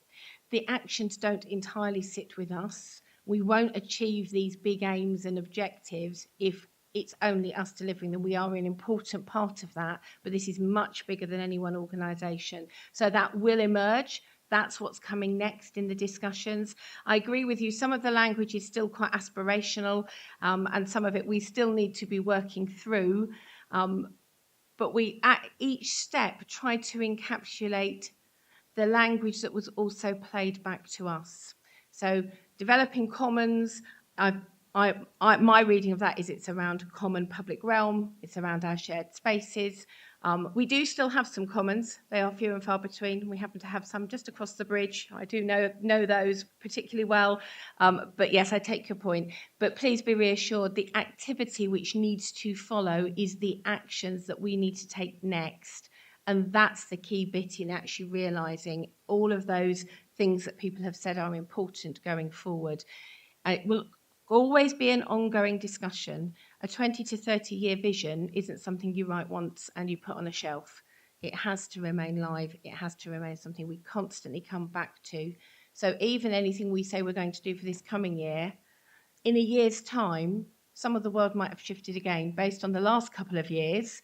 I hope they're not quite so eventful, but the answer is our challenge will be keeping this live, up to date, and taking us appropriately on that journey that everybody has worked hard to try and articulate at this point. So if I could just follow up, I will return boringly, I'm afraid, to this issue of believing that everything that we've heard so far is the settled will of the people of Huntingdonshire. I can see you saying no, which is good, because I don't believe it is. I think there are some fairly controversial statements in here that I think would not gain widespread support across the district. And I would urge caution with how we treat some of those and how we as I mean, they may well be priorities of coalition councillors. It may be that you all believe that, but I would say that some of the things that are in here, I don't believe that they have widespread support across the district. And I think we need to think, because we're handling public money and we're going to be bidding for public money to do some of these things, I think we do need to think really carefully about if we're going to go ahead and spend that money, that we're utterly certain that that is really what people believe. Because, and I'm not being disparaging in this remark, yes, there's been an active consultation. Yes, we've gone out and found it. But by and large, we've either gone to people or we've asked people to come into things. And that is generally people with either a strong passion around particular issues or with people who've got the availability to be able to do that. And there are thousands and thousands of people who've got no idea we're talking about this. They've got a lot at stake because of it for all sorts of different reasons. So I just think we do need to be a little bit careful as we go forward. And I would just urge you to continue to reflect as you take some of those big decisions about whether you are carrying the majority of the people of Huntingdonshire with you on that journey. You may feel that you want to persuade the majority of the Huntingdonshire to get there, but I think you take my point. I've seen plenty of nodding down there, so I thank you for that. I think Oliver wants to. I was only just going to confirm for the record, I do agree, I am listening. We will continue to reflect, I promise you that. And just to come back briefly, Councillor Gray, your sort of comments split into two parts, didn't they? So one was how you make it real. So how does this turn into implementation? And I think some of those things will be covered under the next item in the corporate plan of how do you actually move some of these things forward from the ambition. So I think we can certainly pick those up there. And I think the other point, which I think really does need to be drawn out, is at the moment we've got that destination, which I think there's been broad support around, which is a brighter future for Huntingdonshire. There's that kind of broad destination. And then what we have is those kind of journeys and pathways. I think a lot of the detail that sits beneath that is still to be developed and defined. And I think that's where some of the activity next year in the corporate plan will be critical in bringing those things forward and testing and refining, rather than, I think, jumping in on every single action that has been identified in the workshop so far. No, I understand that. I understand that. But hopefully that helped. Are there any other questions? Oh, Councillor Gardner. Thank you very much, Chair. So, as I understand it, later this year, you're going out to the rural areas to ask them precisely how they would like to see this operate.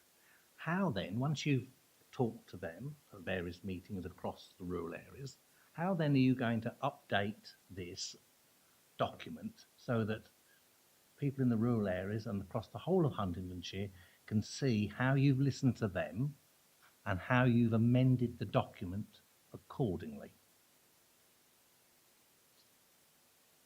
Thank you very much, Councillor Gardner. Just for clarity, we are not at this stage planning to do another mass round of consultation, simply because we're not resourced to do that. We've already stretched resources considerably more than the original plan that we inherited in May. But we have worked across 52 councillors. We've encouraged 52 councillors to engage on behalf of their communities. We will continue to do that. We will continue to make sure that we are open and listening. We will continue to make sure that as that plan evolves, as you've already heard from Mr. Morley, that we will actually be constantly reflecting. So that constant reflection will be a pattern of how we work. It's a pattern I hope we will see right across this administration. It's certainly how officers work, but we will continually reflect. And I know that, Councillor Gardner, you will continue to hold me to account if you think that at any point we have not heard, understood, or reflected those priorities in the work that we do. And that's why it involves 52 councillors from across this chamber, because it has to reflect the needs of all of our communities. Are there any other questions or observations on this paper? Thank you, Chair. Just to add to Councillor Conboy's point, it's very much the intention that, as well as the engagement period, which is noted for Q2, that the project team and stakeholders plan to get together for an annual review so that we can actually review our progress as we go along. So I think it's very much our intention to make sure that we do come together and obviously keep this work alive and keep reflecting on the achievements that we manage throughout the next period. Any other questions? I have to say, actually, I like the report. I like the anecdotes, the things that actually come up. So I actually quite like the format. So yes, but I obviously take the point that it's initially a strategic document. We need the tactical document that sits behind it. But yeah, I think it's a really good start. On that basis, are we happy to recommend this to Cabinet? Can I have a show of hands, please? Thank you. Thank you. Right, okay. Excellent. Thank you for your time. Now we're rapidly going through the agenda. Okay. So we're now on to a corporate plan.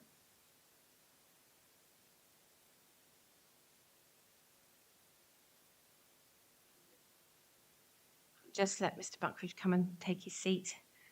I'm still staying in the hot seat at this end of the table. So, councillors, before you, you have the corporate plan 2023 to 2028. You'll see it enshrines lots of the things that we've already picked up on the previous conversation around the place strategy. You'll know that it also has a direct correlation to some of the things that you've already looked at this evening around the local plan. Very happy to take comments and observations so that we can take this forward. Is there anything else you wanted to add at this stage? Thank you. Is that all? Yes, you are. Thank you.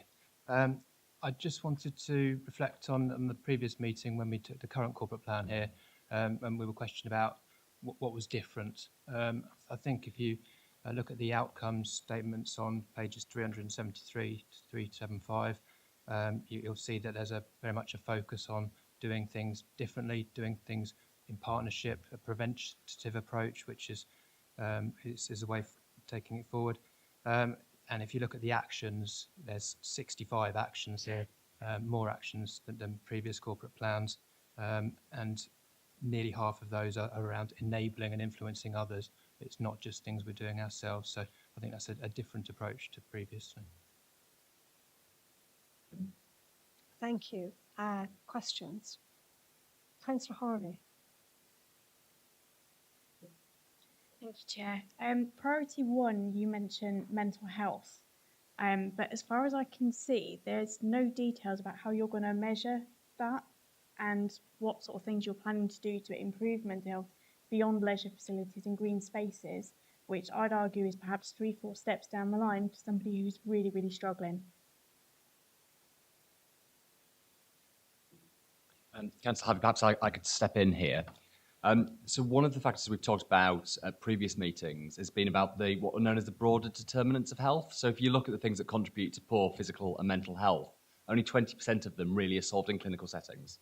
The remainder are often a part of the communities you live in, the things you do, the kind of life you have. So within a lot of these areas, perhaps the biggest contribution we can make is to make sure that people's lives are kind of prosperous and successful. So, one of the key graphs in health is the richer you are, the longer you live in good health. So perhaps, in those areas, the best thing we do is help people into employment. And indeed, tomorrow night you'll be hearing about some of the activities we're doing in that place. Physical activities is a core part of good mental health too. And the work we've got with One Leisure, open spaces and others. And again, social connection. So the investment, and again, you'll be hearing it more tomorrow through things like warm spaces and our recognised organisation sort of forums, is how we encourage people to take up the opportunities that Councillor Gardner was mentioning earlier of getting down to community buildings and engaging with people. So is that solving the issues of people who've got poor mental health? No, but it's very much in that sort of preventative stage of trying to stop people getting there, spotting the signs, and intervening would probably be a better reflection of where we see our involvement in those areas. And if I may, Chair, it almost brings us back to the document we've just looked at and talked about. We know that our integrated care system is already doing a children's mental health strategy.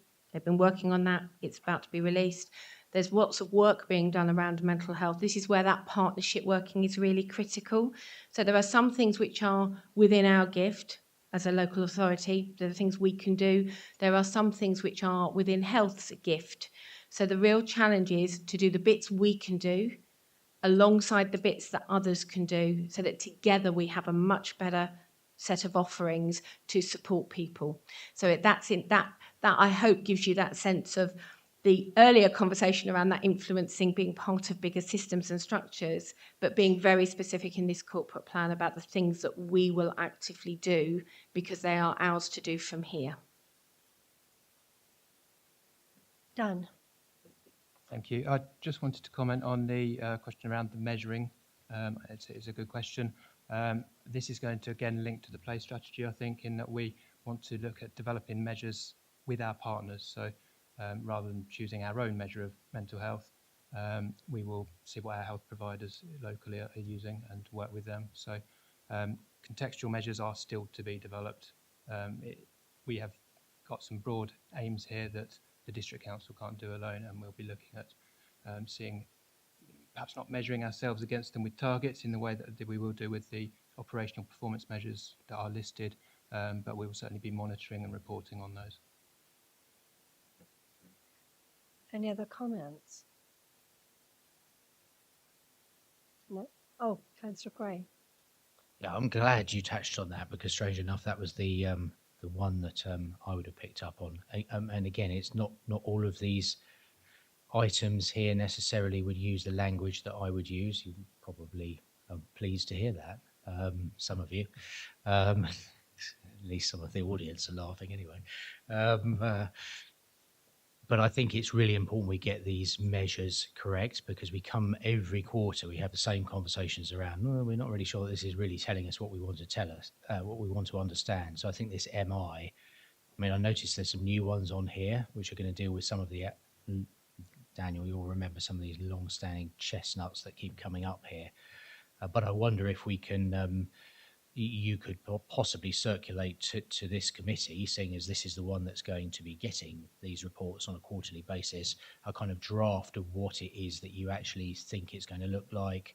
We can have some conversations around what the targets look like, because we need to make sure that these targets are realistic, they're stretching, they make sense.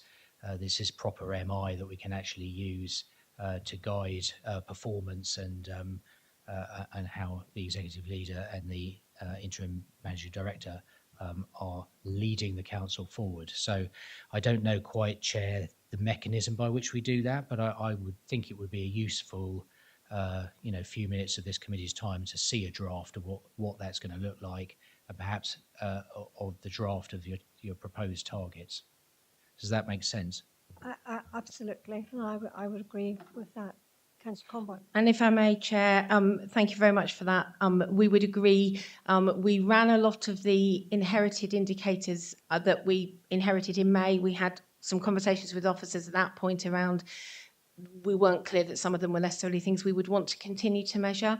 We will have a challenge because there will be some things it would be useful to continue to measure, because then you've got some continuity over time. There are some measures we don't think quite tell us the things that you would like, we would like. We've discussed those in other contexts in this room. So yes, we would be happy to share those with you. And we are particularly interested, I personally am interested, you'll hear me say it lots of times, around not just what does good look like, but what does exceptional look like? Because in some instances there will be exceptional performance, and in some instances it will just be it's appropriate performance. But we need to be really clear on that, and we need to know that it's working. So completely agree. It will come back. You'll engage in that process with us. Thank you. Any other questions? Oh, no other questions? Okay, well, they are excellent. Exhaustion. Thank you very much for that, Dan. So are we happy to accept this and move it forward to Cabinet? And can we note that sort of action Absolutely. item, please? I mean, obviously, I think what's come out of this is the clarification on the measures that are actually going to be used, and be that they're meaningful and we can actually engage with them and understand them. On that basis, yes? Thank you. Thank you. Next item. Goodness. It's the shared prosperity funding update.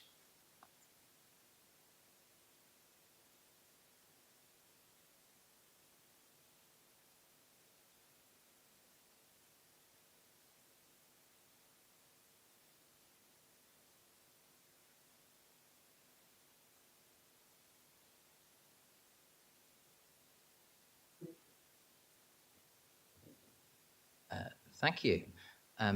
2 hours of warm-up for the main items this evening. No, you have us, myself and Pam, for 3 items tonight, which is not as many by my count as Councillor Sanderson has brought to you. So this is still we're going to aim to be briefer. No, we have 2 related papers, but prior to that, we have a Shared Prosperity Fund update report. Now, if this was going to be anybody's highlight of this evening with the packed agenda, I'm going to disappoint you. I'm afraid this is the more limited of the reports that I'm bringing you. This is here simply because you asked for it at this point 3 months ago, an update on the fund. There's no new decisions or delegations asked for at this point. This is purely an update paper. As we flagged previously, there's not a massive amount new at this point. The funding agreement is still subject to negotiation with the CPCA, along with other districts on the shared prosperity elements, but the project updates, the new bits, are in the appendix. So in particular, there are updates in the right-hand column there. And then the paper touched on the rural fund as well. This is still awaiting confirmation from central government. Further work is going to be required on it at our end. Once we've got confirmation that it will come to us, and as the paper touches on, there will be dialogue with key partners, and just to translate that, particularly in light of Councillor Gardner's very helpful comments on an earlier item, that very much does mean parish councils. So happy to make that explicit there. But otherwise, unless there's anything Pam wishes to say in introduction, if colleagues have questions, happy to pick them up, and can move on to market towns at whatever point you wish. Questions? Anyone from the panel? No. Well, I'm going to ask a question. just because I feel like asking a question. I looked at actually all the projects and I thought they were great. My only concern really was the resourcing for it, Pam, because the timeline seemed tight to me. Can you want to give me a bit of an overview on that? Well, let me say what I know, and then Pam can tell you more. So we certainly have allowed an element of staffing costs, an element, the biggest element we are able to, in order to support delivery on this, to minimise impact elsewhere. And as you see, some of it we have picked up under the Market Towns programme rather than initiating a new separate project with its own governance. That's one of the reasons. The eagle-eyed amongst you will have noticed that the next paper's total spend has crept up to upwards of 20 million. There is new money in there as well, as we can talk about separately, but Pam may wish to give a more detailed answer. Thank you. Yes, that's exactly the issues identified. Thank you.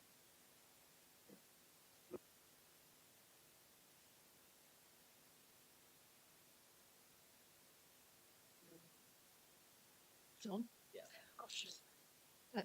Thank you, Chair. I suppose I would just add to what Councillor Wakeford's just said, in that we are recruiting currently for a 2-year fixed-term employee for for the Market Towns area, and also the UK Shared Prosperity Fund. So some of the funds will be coming from the delivery pot for UK Shared Prosperity, but also there is further funding that's come from some of the work that we've been doing in relation to, for example, the Ramsey success with regards to the Local Growth Fund bid. We purposely put in staff costs within that funding application. So, as is typical with these regeneration type schemes, you're looking at pots of funding working well to cover a variety of activities. So we are looking at recruiting that, and that work is underway at the moment.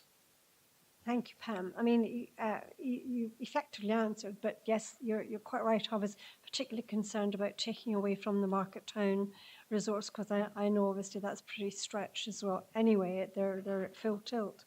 So it was obviously, it's reassuring that we're actually going out to recruitment. Are there any other questions? Councillor Gray. So could I just be clear at 1.1 about the rural? Did I hear you correct, Councillor Wakeford, that hasn't yet arrived, hasn't yet landed?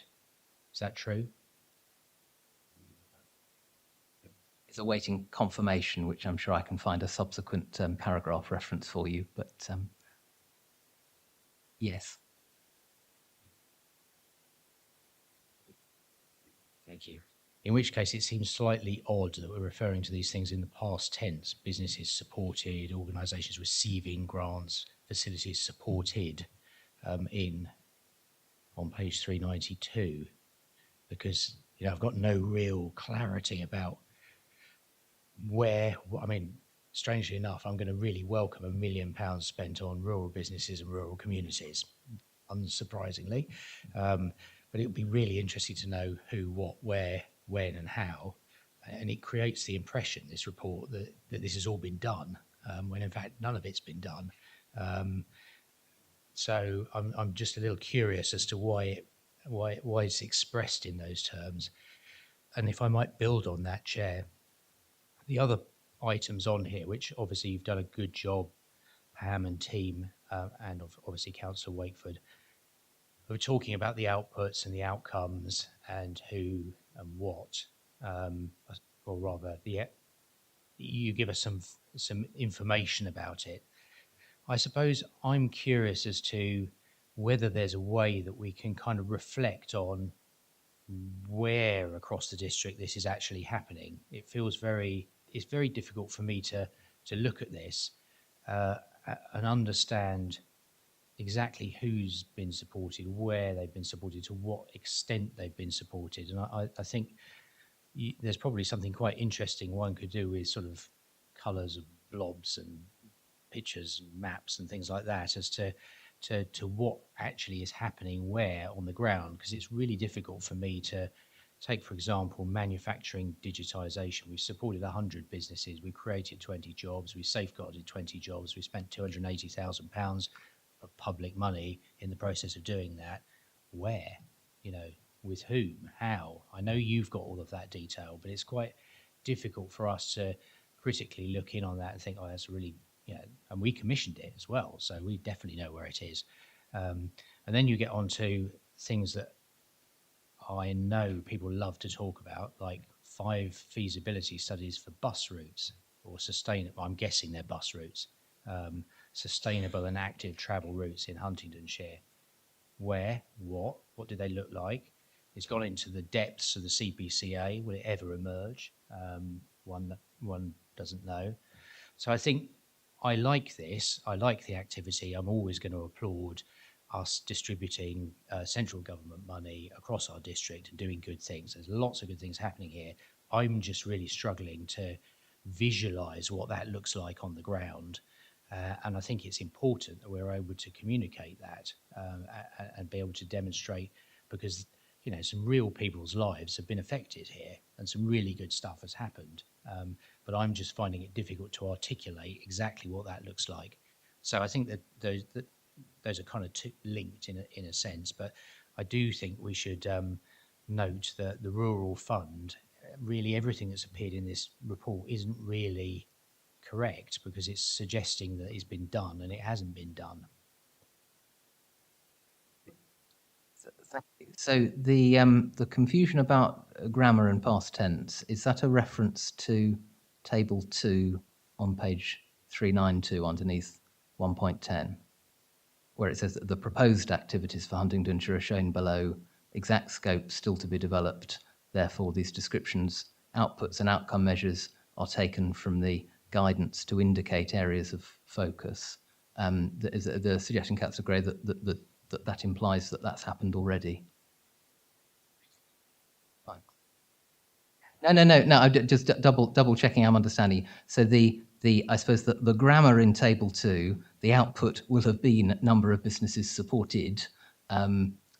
Equally, that could be expressed as we will support a number of businesses. I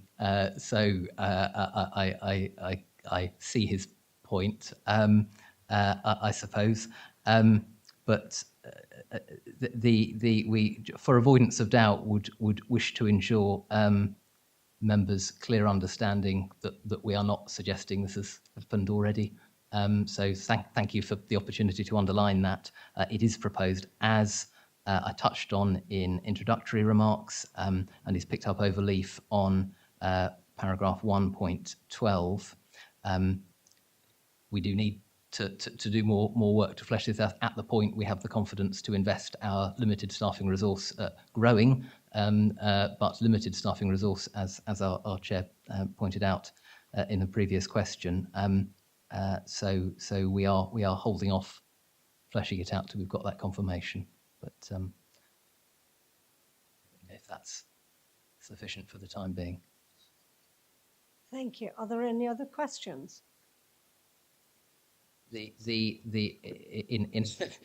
absence of them, the appendix, forgive me, the appendix that picked up the non-rural section. So that work is some of it is picking up work for which there was previous funding available as well. So that's not new. The update is new to colleagues, but the principle of 5 sustainable active travel routes, for example, which I think we mean cycle routes rather than bus routes in terms of active travel there. That was what we talked about last time around as well.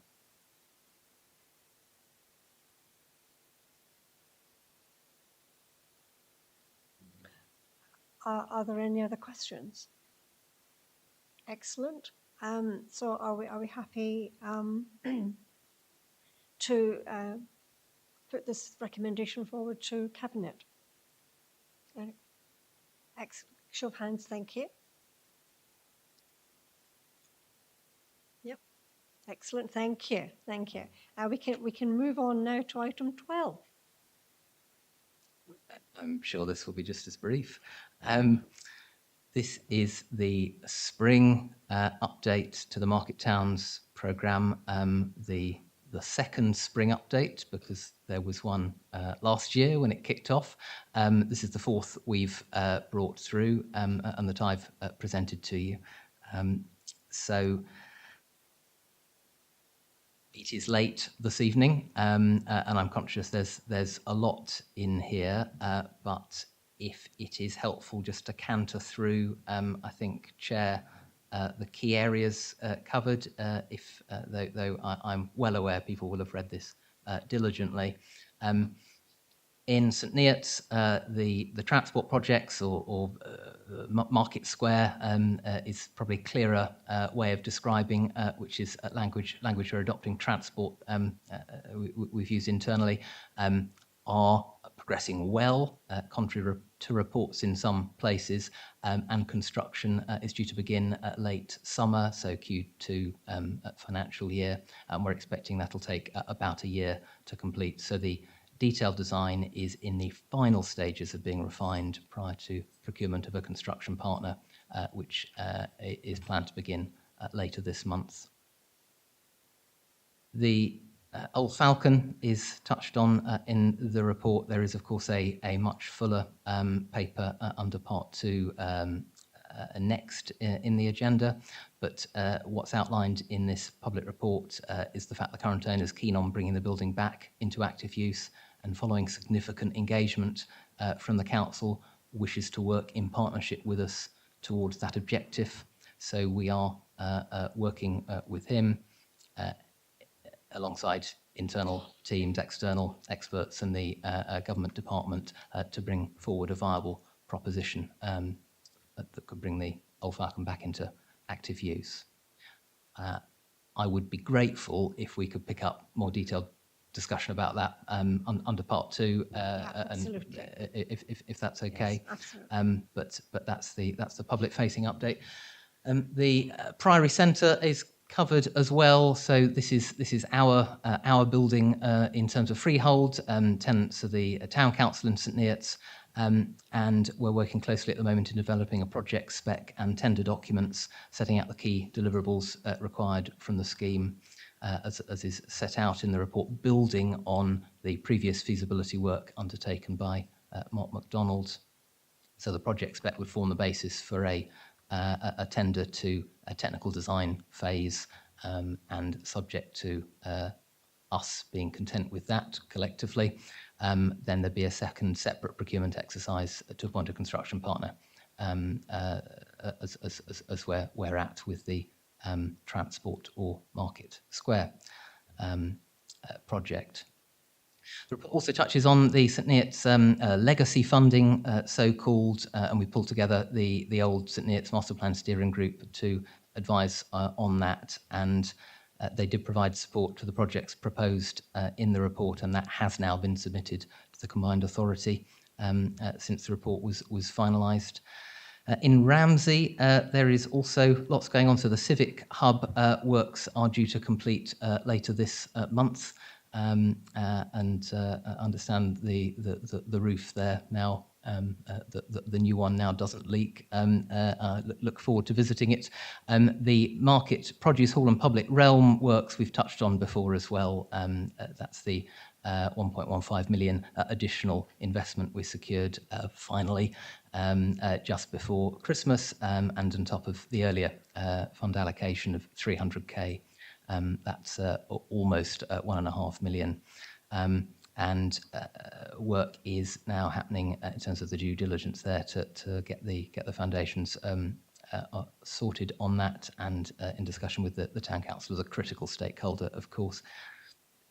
And in terms of other parts of the programme, the master plans are covered in the report. So we have already presented some of the consultation feedback on the Huntingdon master plan to Huntingdon Town Council earlier in January. We've got similar presentation scheduled for St Ives and Ramsey Town Councils later this month to cover their own, but the plan is for the final master plans to be published publicly later this month, alongside a summary of the feedback. So we are anticipating interest in that. The consultations were very successful, measured through engagement, and as the report underlines, we appreciated really thoughtful comments, both in support and flagging concerns with projects. That was equally useful, and we hope residents will see that, and members see that reflected in the final master plans. Smarter Towns project is touched on, due for completion shortly. Digital wayfinding was subject to some discussion here last time round, so that the original project proposal was developed in partnership with Connecting Cambridgeshire. We've had discussions with them about the project and rescoping the spec to bring an acceptable approach to recommissioning, should we wish to do that. So a review's taking place, including the merits of extending the scheme to St Neots Town Centre as well, which was out with the scope of the original programme, but there's scope for efficiencies there in delivering it in the other market town. The report before us does seek delegation for us to either proceed or not with the wayfinding work, subject to the outcome of that review. We are also, as committed in the paper, very happy and keen to consult with a small c, engage with members informally, but we wouldn't be wishing to wait another quarter for formal delegations at that point. So we haven't decided yet whether or not to pursue, but as the report sets out, if we didn't pursue it, that money would be handed back to the combined authority per the funding agreement reached before our time. So, you know, we would be open to comments now about moving forward with that, subject to the further information we can share with you. Otherwise, look forward to presenting that in the near future. Combined authority accelerated funding remaining left over, about 800k remaining for delivery across Huntingdon and St Ives, is captured in the paper. So the projects that we've engaged with Huntingdon and St Ives Town Council stakeholders on engaging at the moment, and have spoken with local members, those have been submitted through the combined authority as well, and are being worked through. And finally, the Share Prosperity Funding Vibrant Communities project.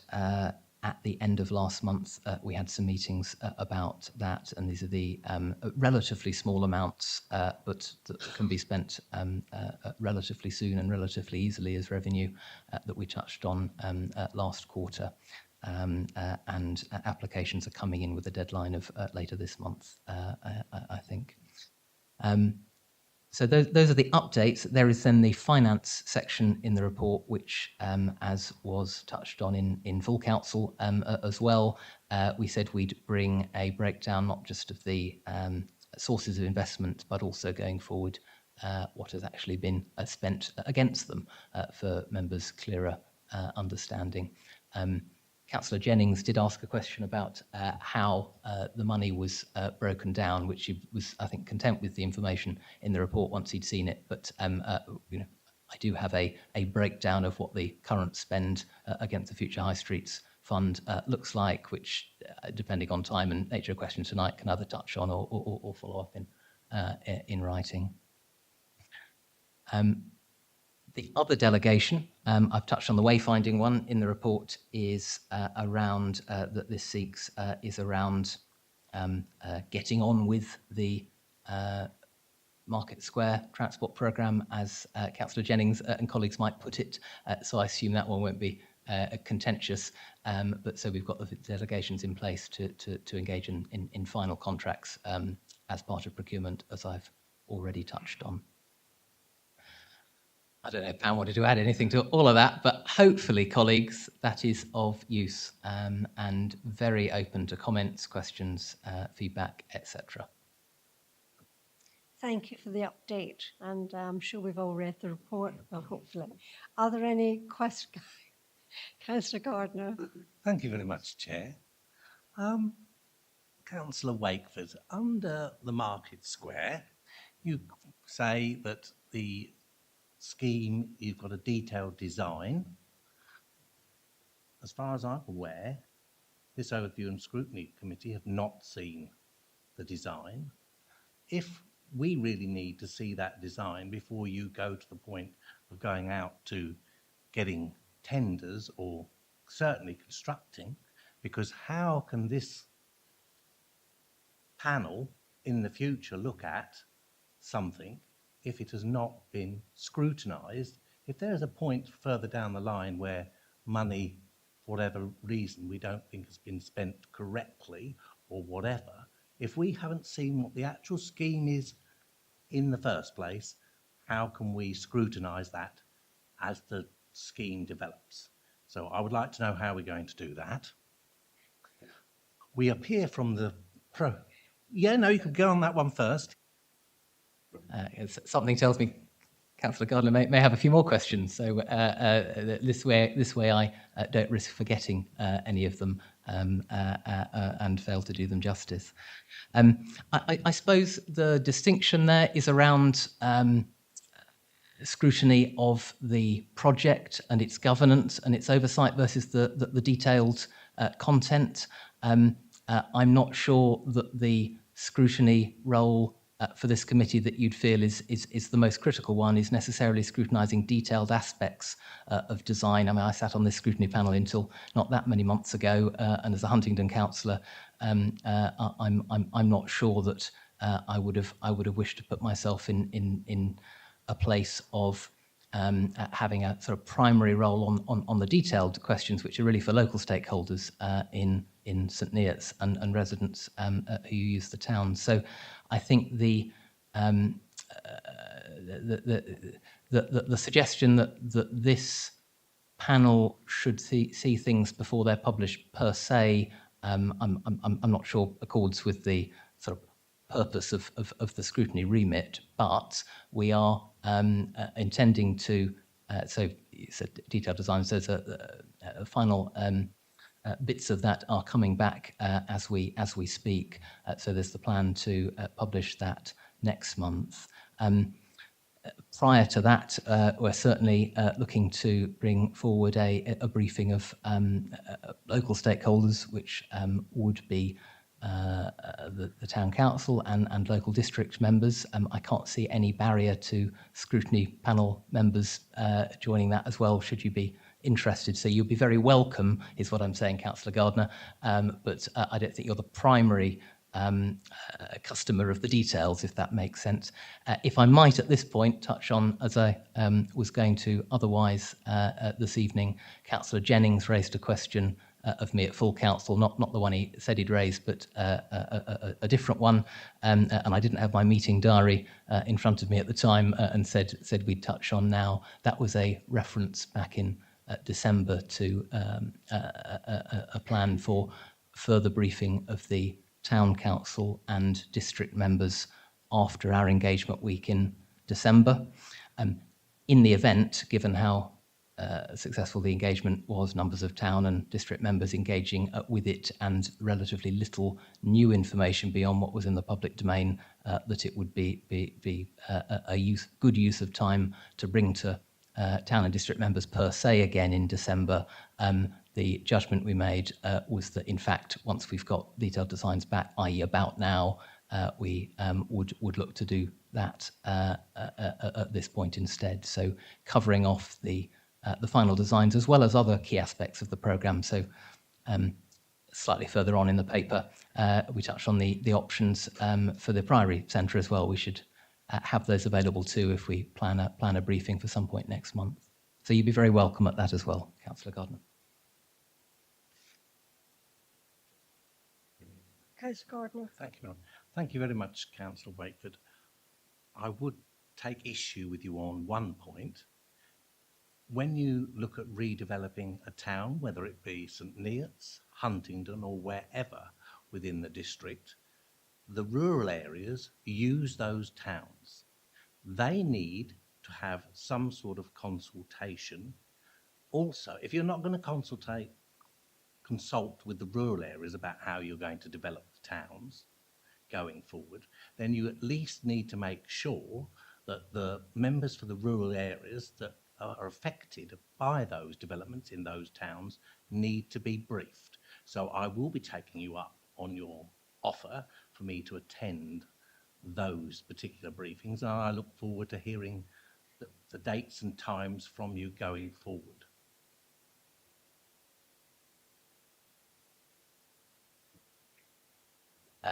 Excellent. I look forward to welcoming you, Councillor Gardner. I think your question touches on one of the tensions, one of the fundamental tensions in the project, which is between testing designs and engaging with stakeholders and consulting, while at the same time moving at pace in view of funding deadlines, in view of the impact of inflation, as we have raised and discussed at these meetings before, and has been commented outside this chamber as well about the Market Towns programme. I think it's fair to say that the primary challenge from some of your colleagues, Councillor Gardner, is less about the wish for further consultation and more a suggestion that we don't need to do any of it and should just be getting on with what we inherited. Not that what we inherited was ready to get on with, but we can get into that if you wish or not.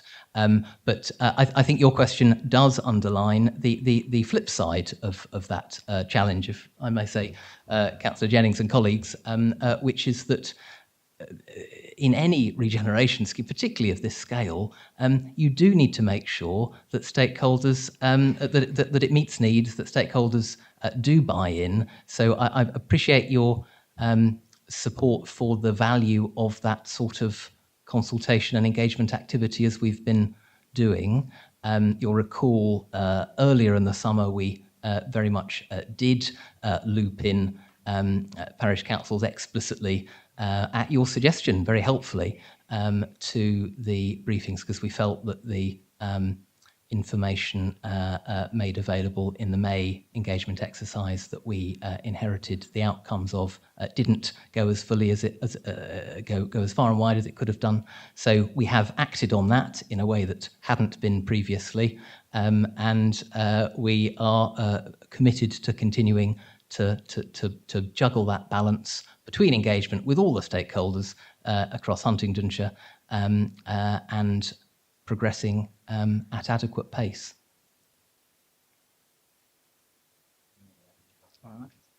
I think time is moving on because Councillor Corney would like a word. Thank you, Chair. I think on that last point, I think we'll look forward to seeing what comes out in the most recent consultation and seeing what the difference is, and then we can maybe judge things at that point on where St Neots is concerned. But I think this is one of these points where actually it's quite a nice point, because the markets programme, because we can be a little bit parochial, we can talk about where we're passionate about, but equally we're also Huntingdonshire district councillors. So I think we do have we all have a vested interest in what goes on in St Neots, St Ives and everywhere else. So I think Councillor Gardner does make a very good point, that I think it shouldn't be just down to the stakeholders of one particular town. But that's just that's a comment that I'd like to add. A couple of questions I've got. Do we actually have a live update list of stakeholders? I don't know if that's something we have. Just be interesting, because I know I'm not going to be pro-core talking about Ramsey. It evolves. There's groups that no longer exist. There are groups that are very good and very active. So it'd just be interesting to know if there is a live list.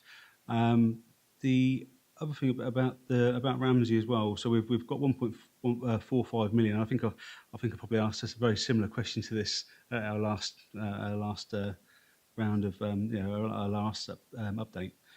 1.45 million, but then this is on where we are now, 407, which is and I'm looking at 2.18. So we've got in there about the 1.45 million for Ramsey, but then we go down to 2.21, which I know we spoke about in the previous item, the 221,000. I'm guessing that's yeah additional then, isn't it, on top of the 1.45? Yeah, I just wanted to clarify that. So thank you. Can I start? Yeah, so that it's to run, the difference is capital and revenue. So this is to kick it off rather than giving you a building that then is sort of dead but looks pretty. The Pam, I think, will come in on the stakeholder management point. Just on your initial reflection, a couple of reflections there, Councillor Corney. If I didn't make explicit in my earlier answer, but as we've talked about last quarter, in the public engagement exercise in December, we did also invite parishes to engage with that as well, and there is no disagreement about the fact we've all got a stake, but almost precisely because we all have a stake, we can't all have every focused event, including everybody. I'm a councillor in Huntingdon, but equally St Ives is close to my heart, having lived there briefly, and St Neots is a key place I go for some activities as well. And I think much like many of our residents, we all residents of the district can feel ownership over much of it. So I agree.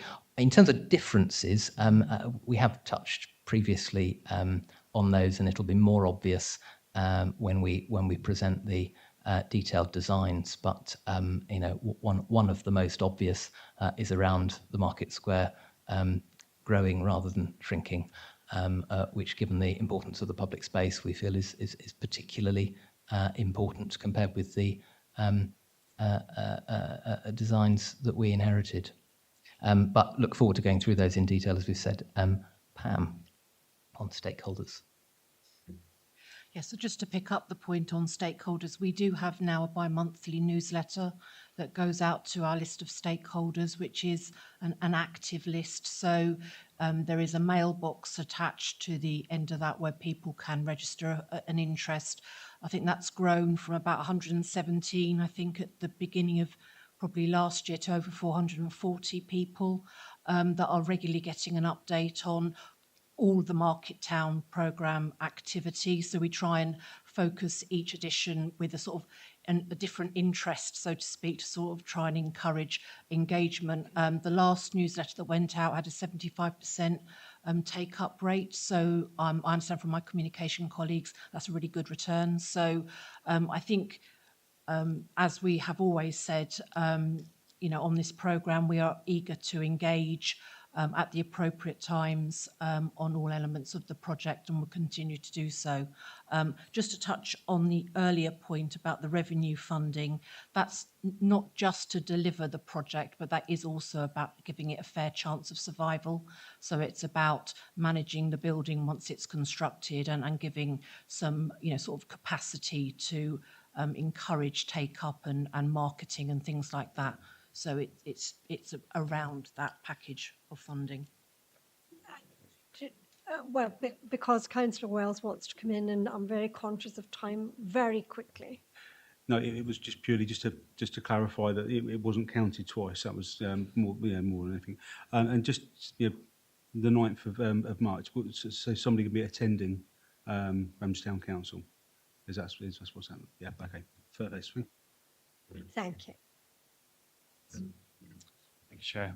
I just wanted to clarify the sequence of events as regards St Ives. So we have a presentation at the next Town Council meeting on Wednesday the 6th, which we're very grateful for, obviously.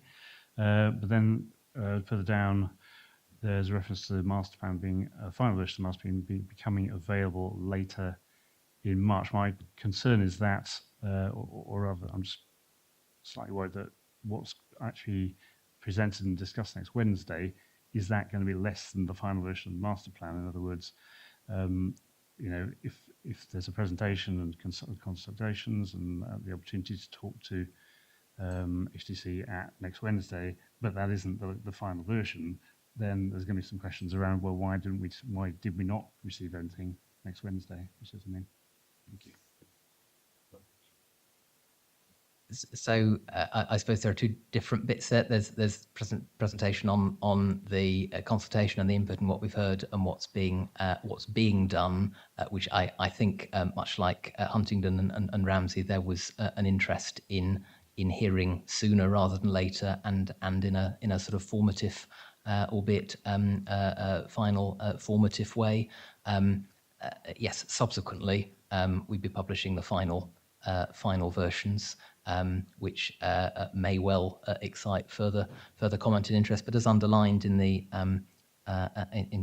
paper, they are conceptual documents. They're not detailed delivery plans, and we don't want too much to be read into them, because that may raise expectations that frankly we couldn't meet, even if you wanted everything in them delivered, which sometimes didn't quite sneak preview of the consultation feedback. But Pam, if there's anything you wanted to add on the presentation specifically. Sorry, just very quickly.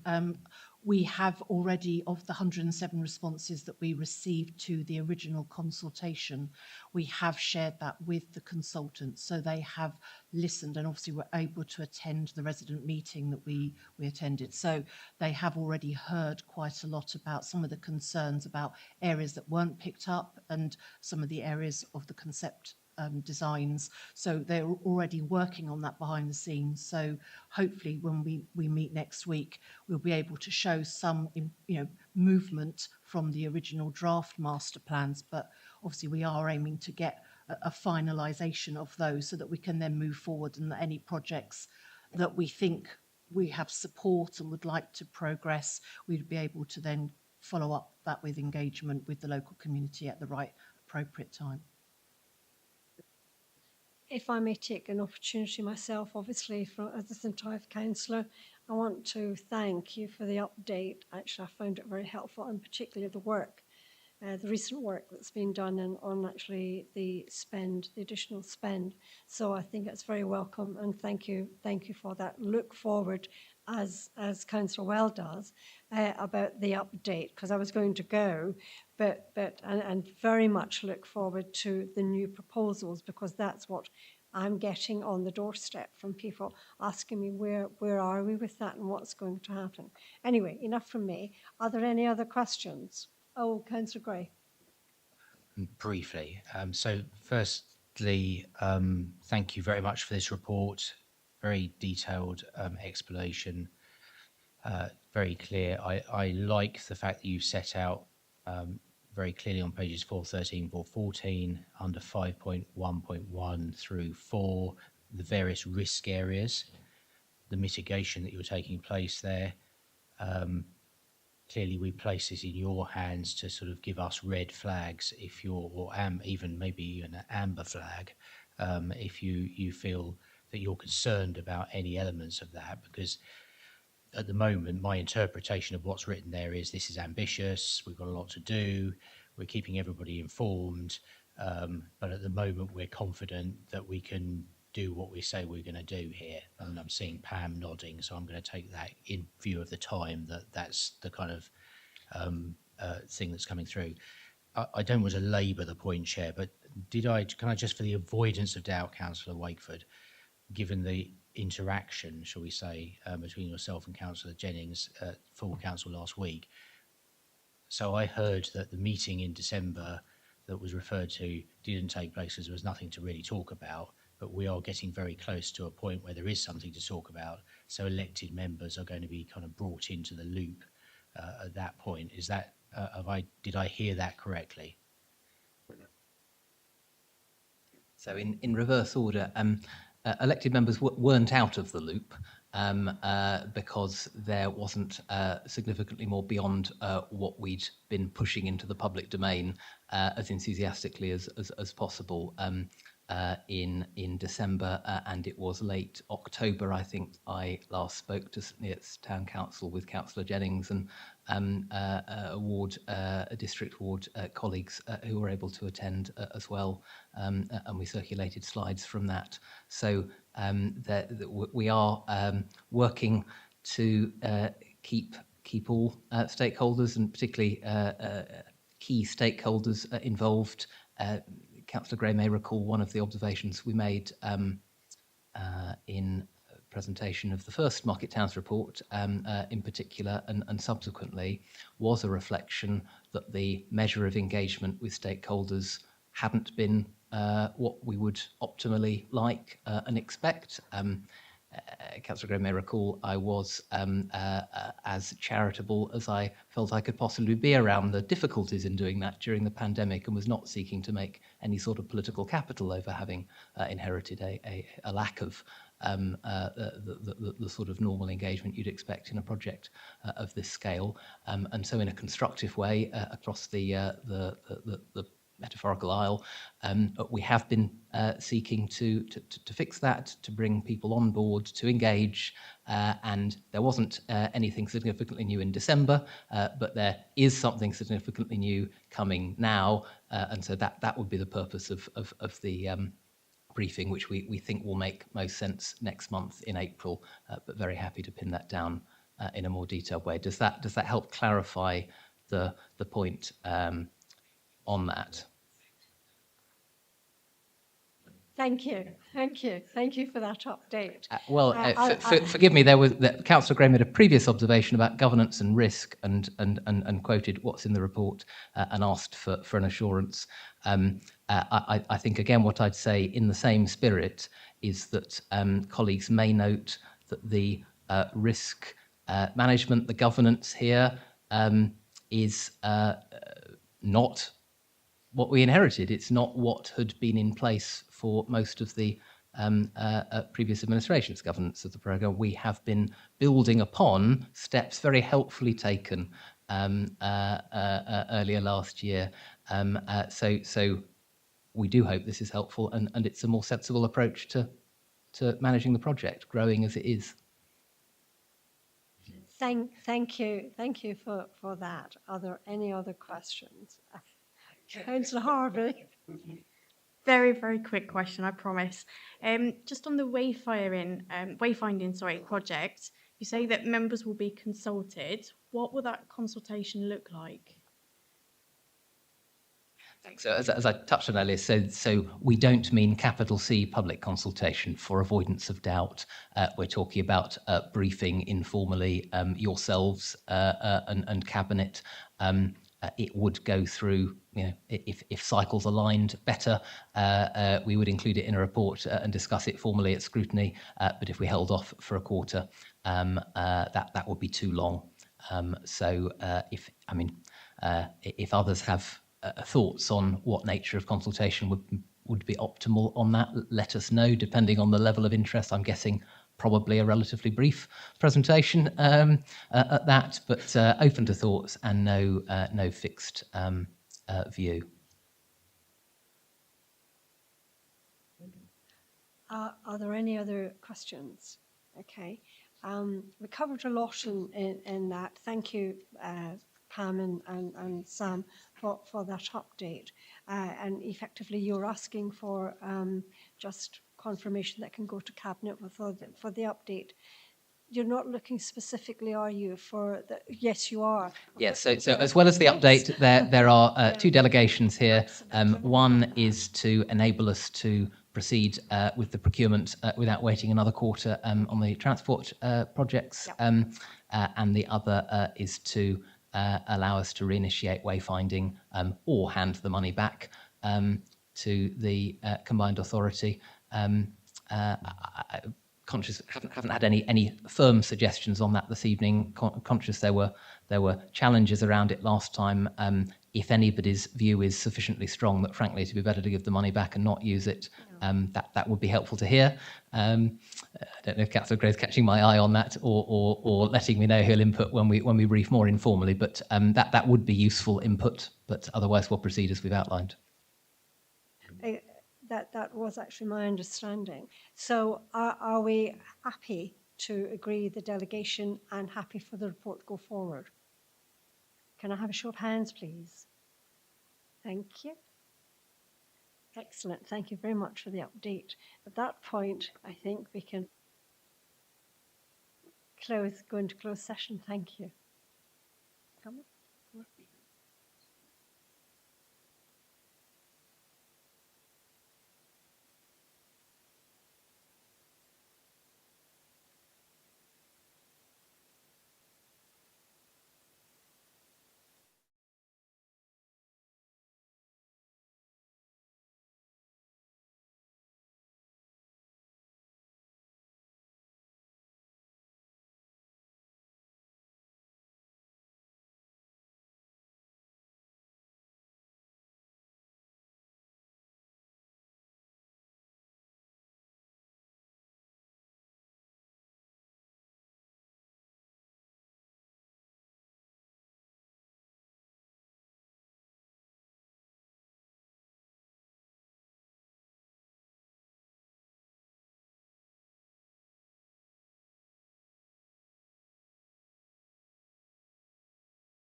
on the last one.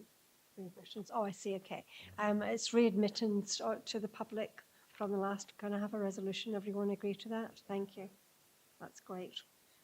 Moving on to 16. Oh no, not quite. So it's cabinet feedback overview and scrutiny review representation to outside bodies. Are there anyone presenting that? Thank you.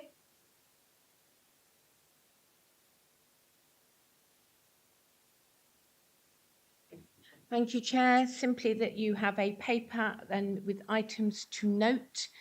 I'm happy to take any questions, but I'm presuming that it's probably fairly straightforward, given it simply notes all the things that you asked Cabinet to take into consideration. Thank you. Any comments on that? No? Thank you. Excellent. We don't need a show of hands, presumably, for that. No? So thank you, Sarah. So it's item 17, overview and scrutiny work programme.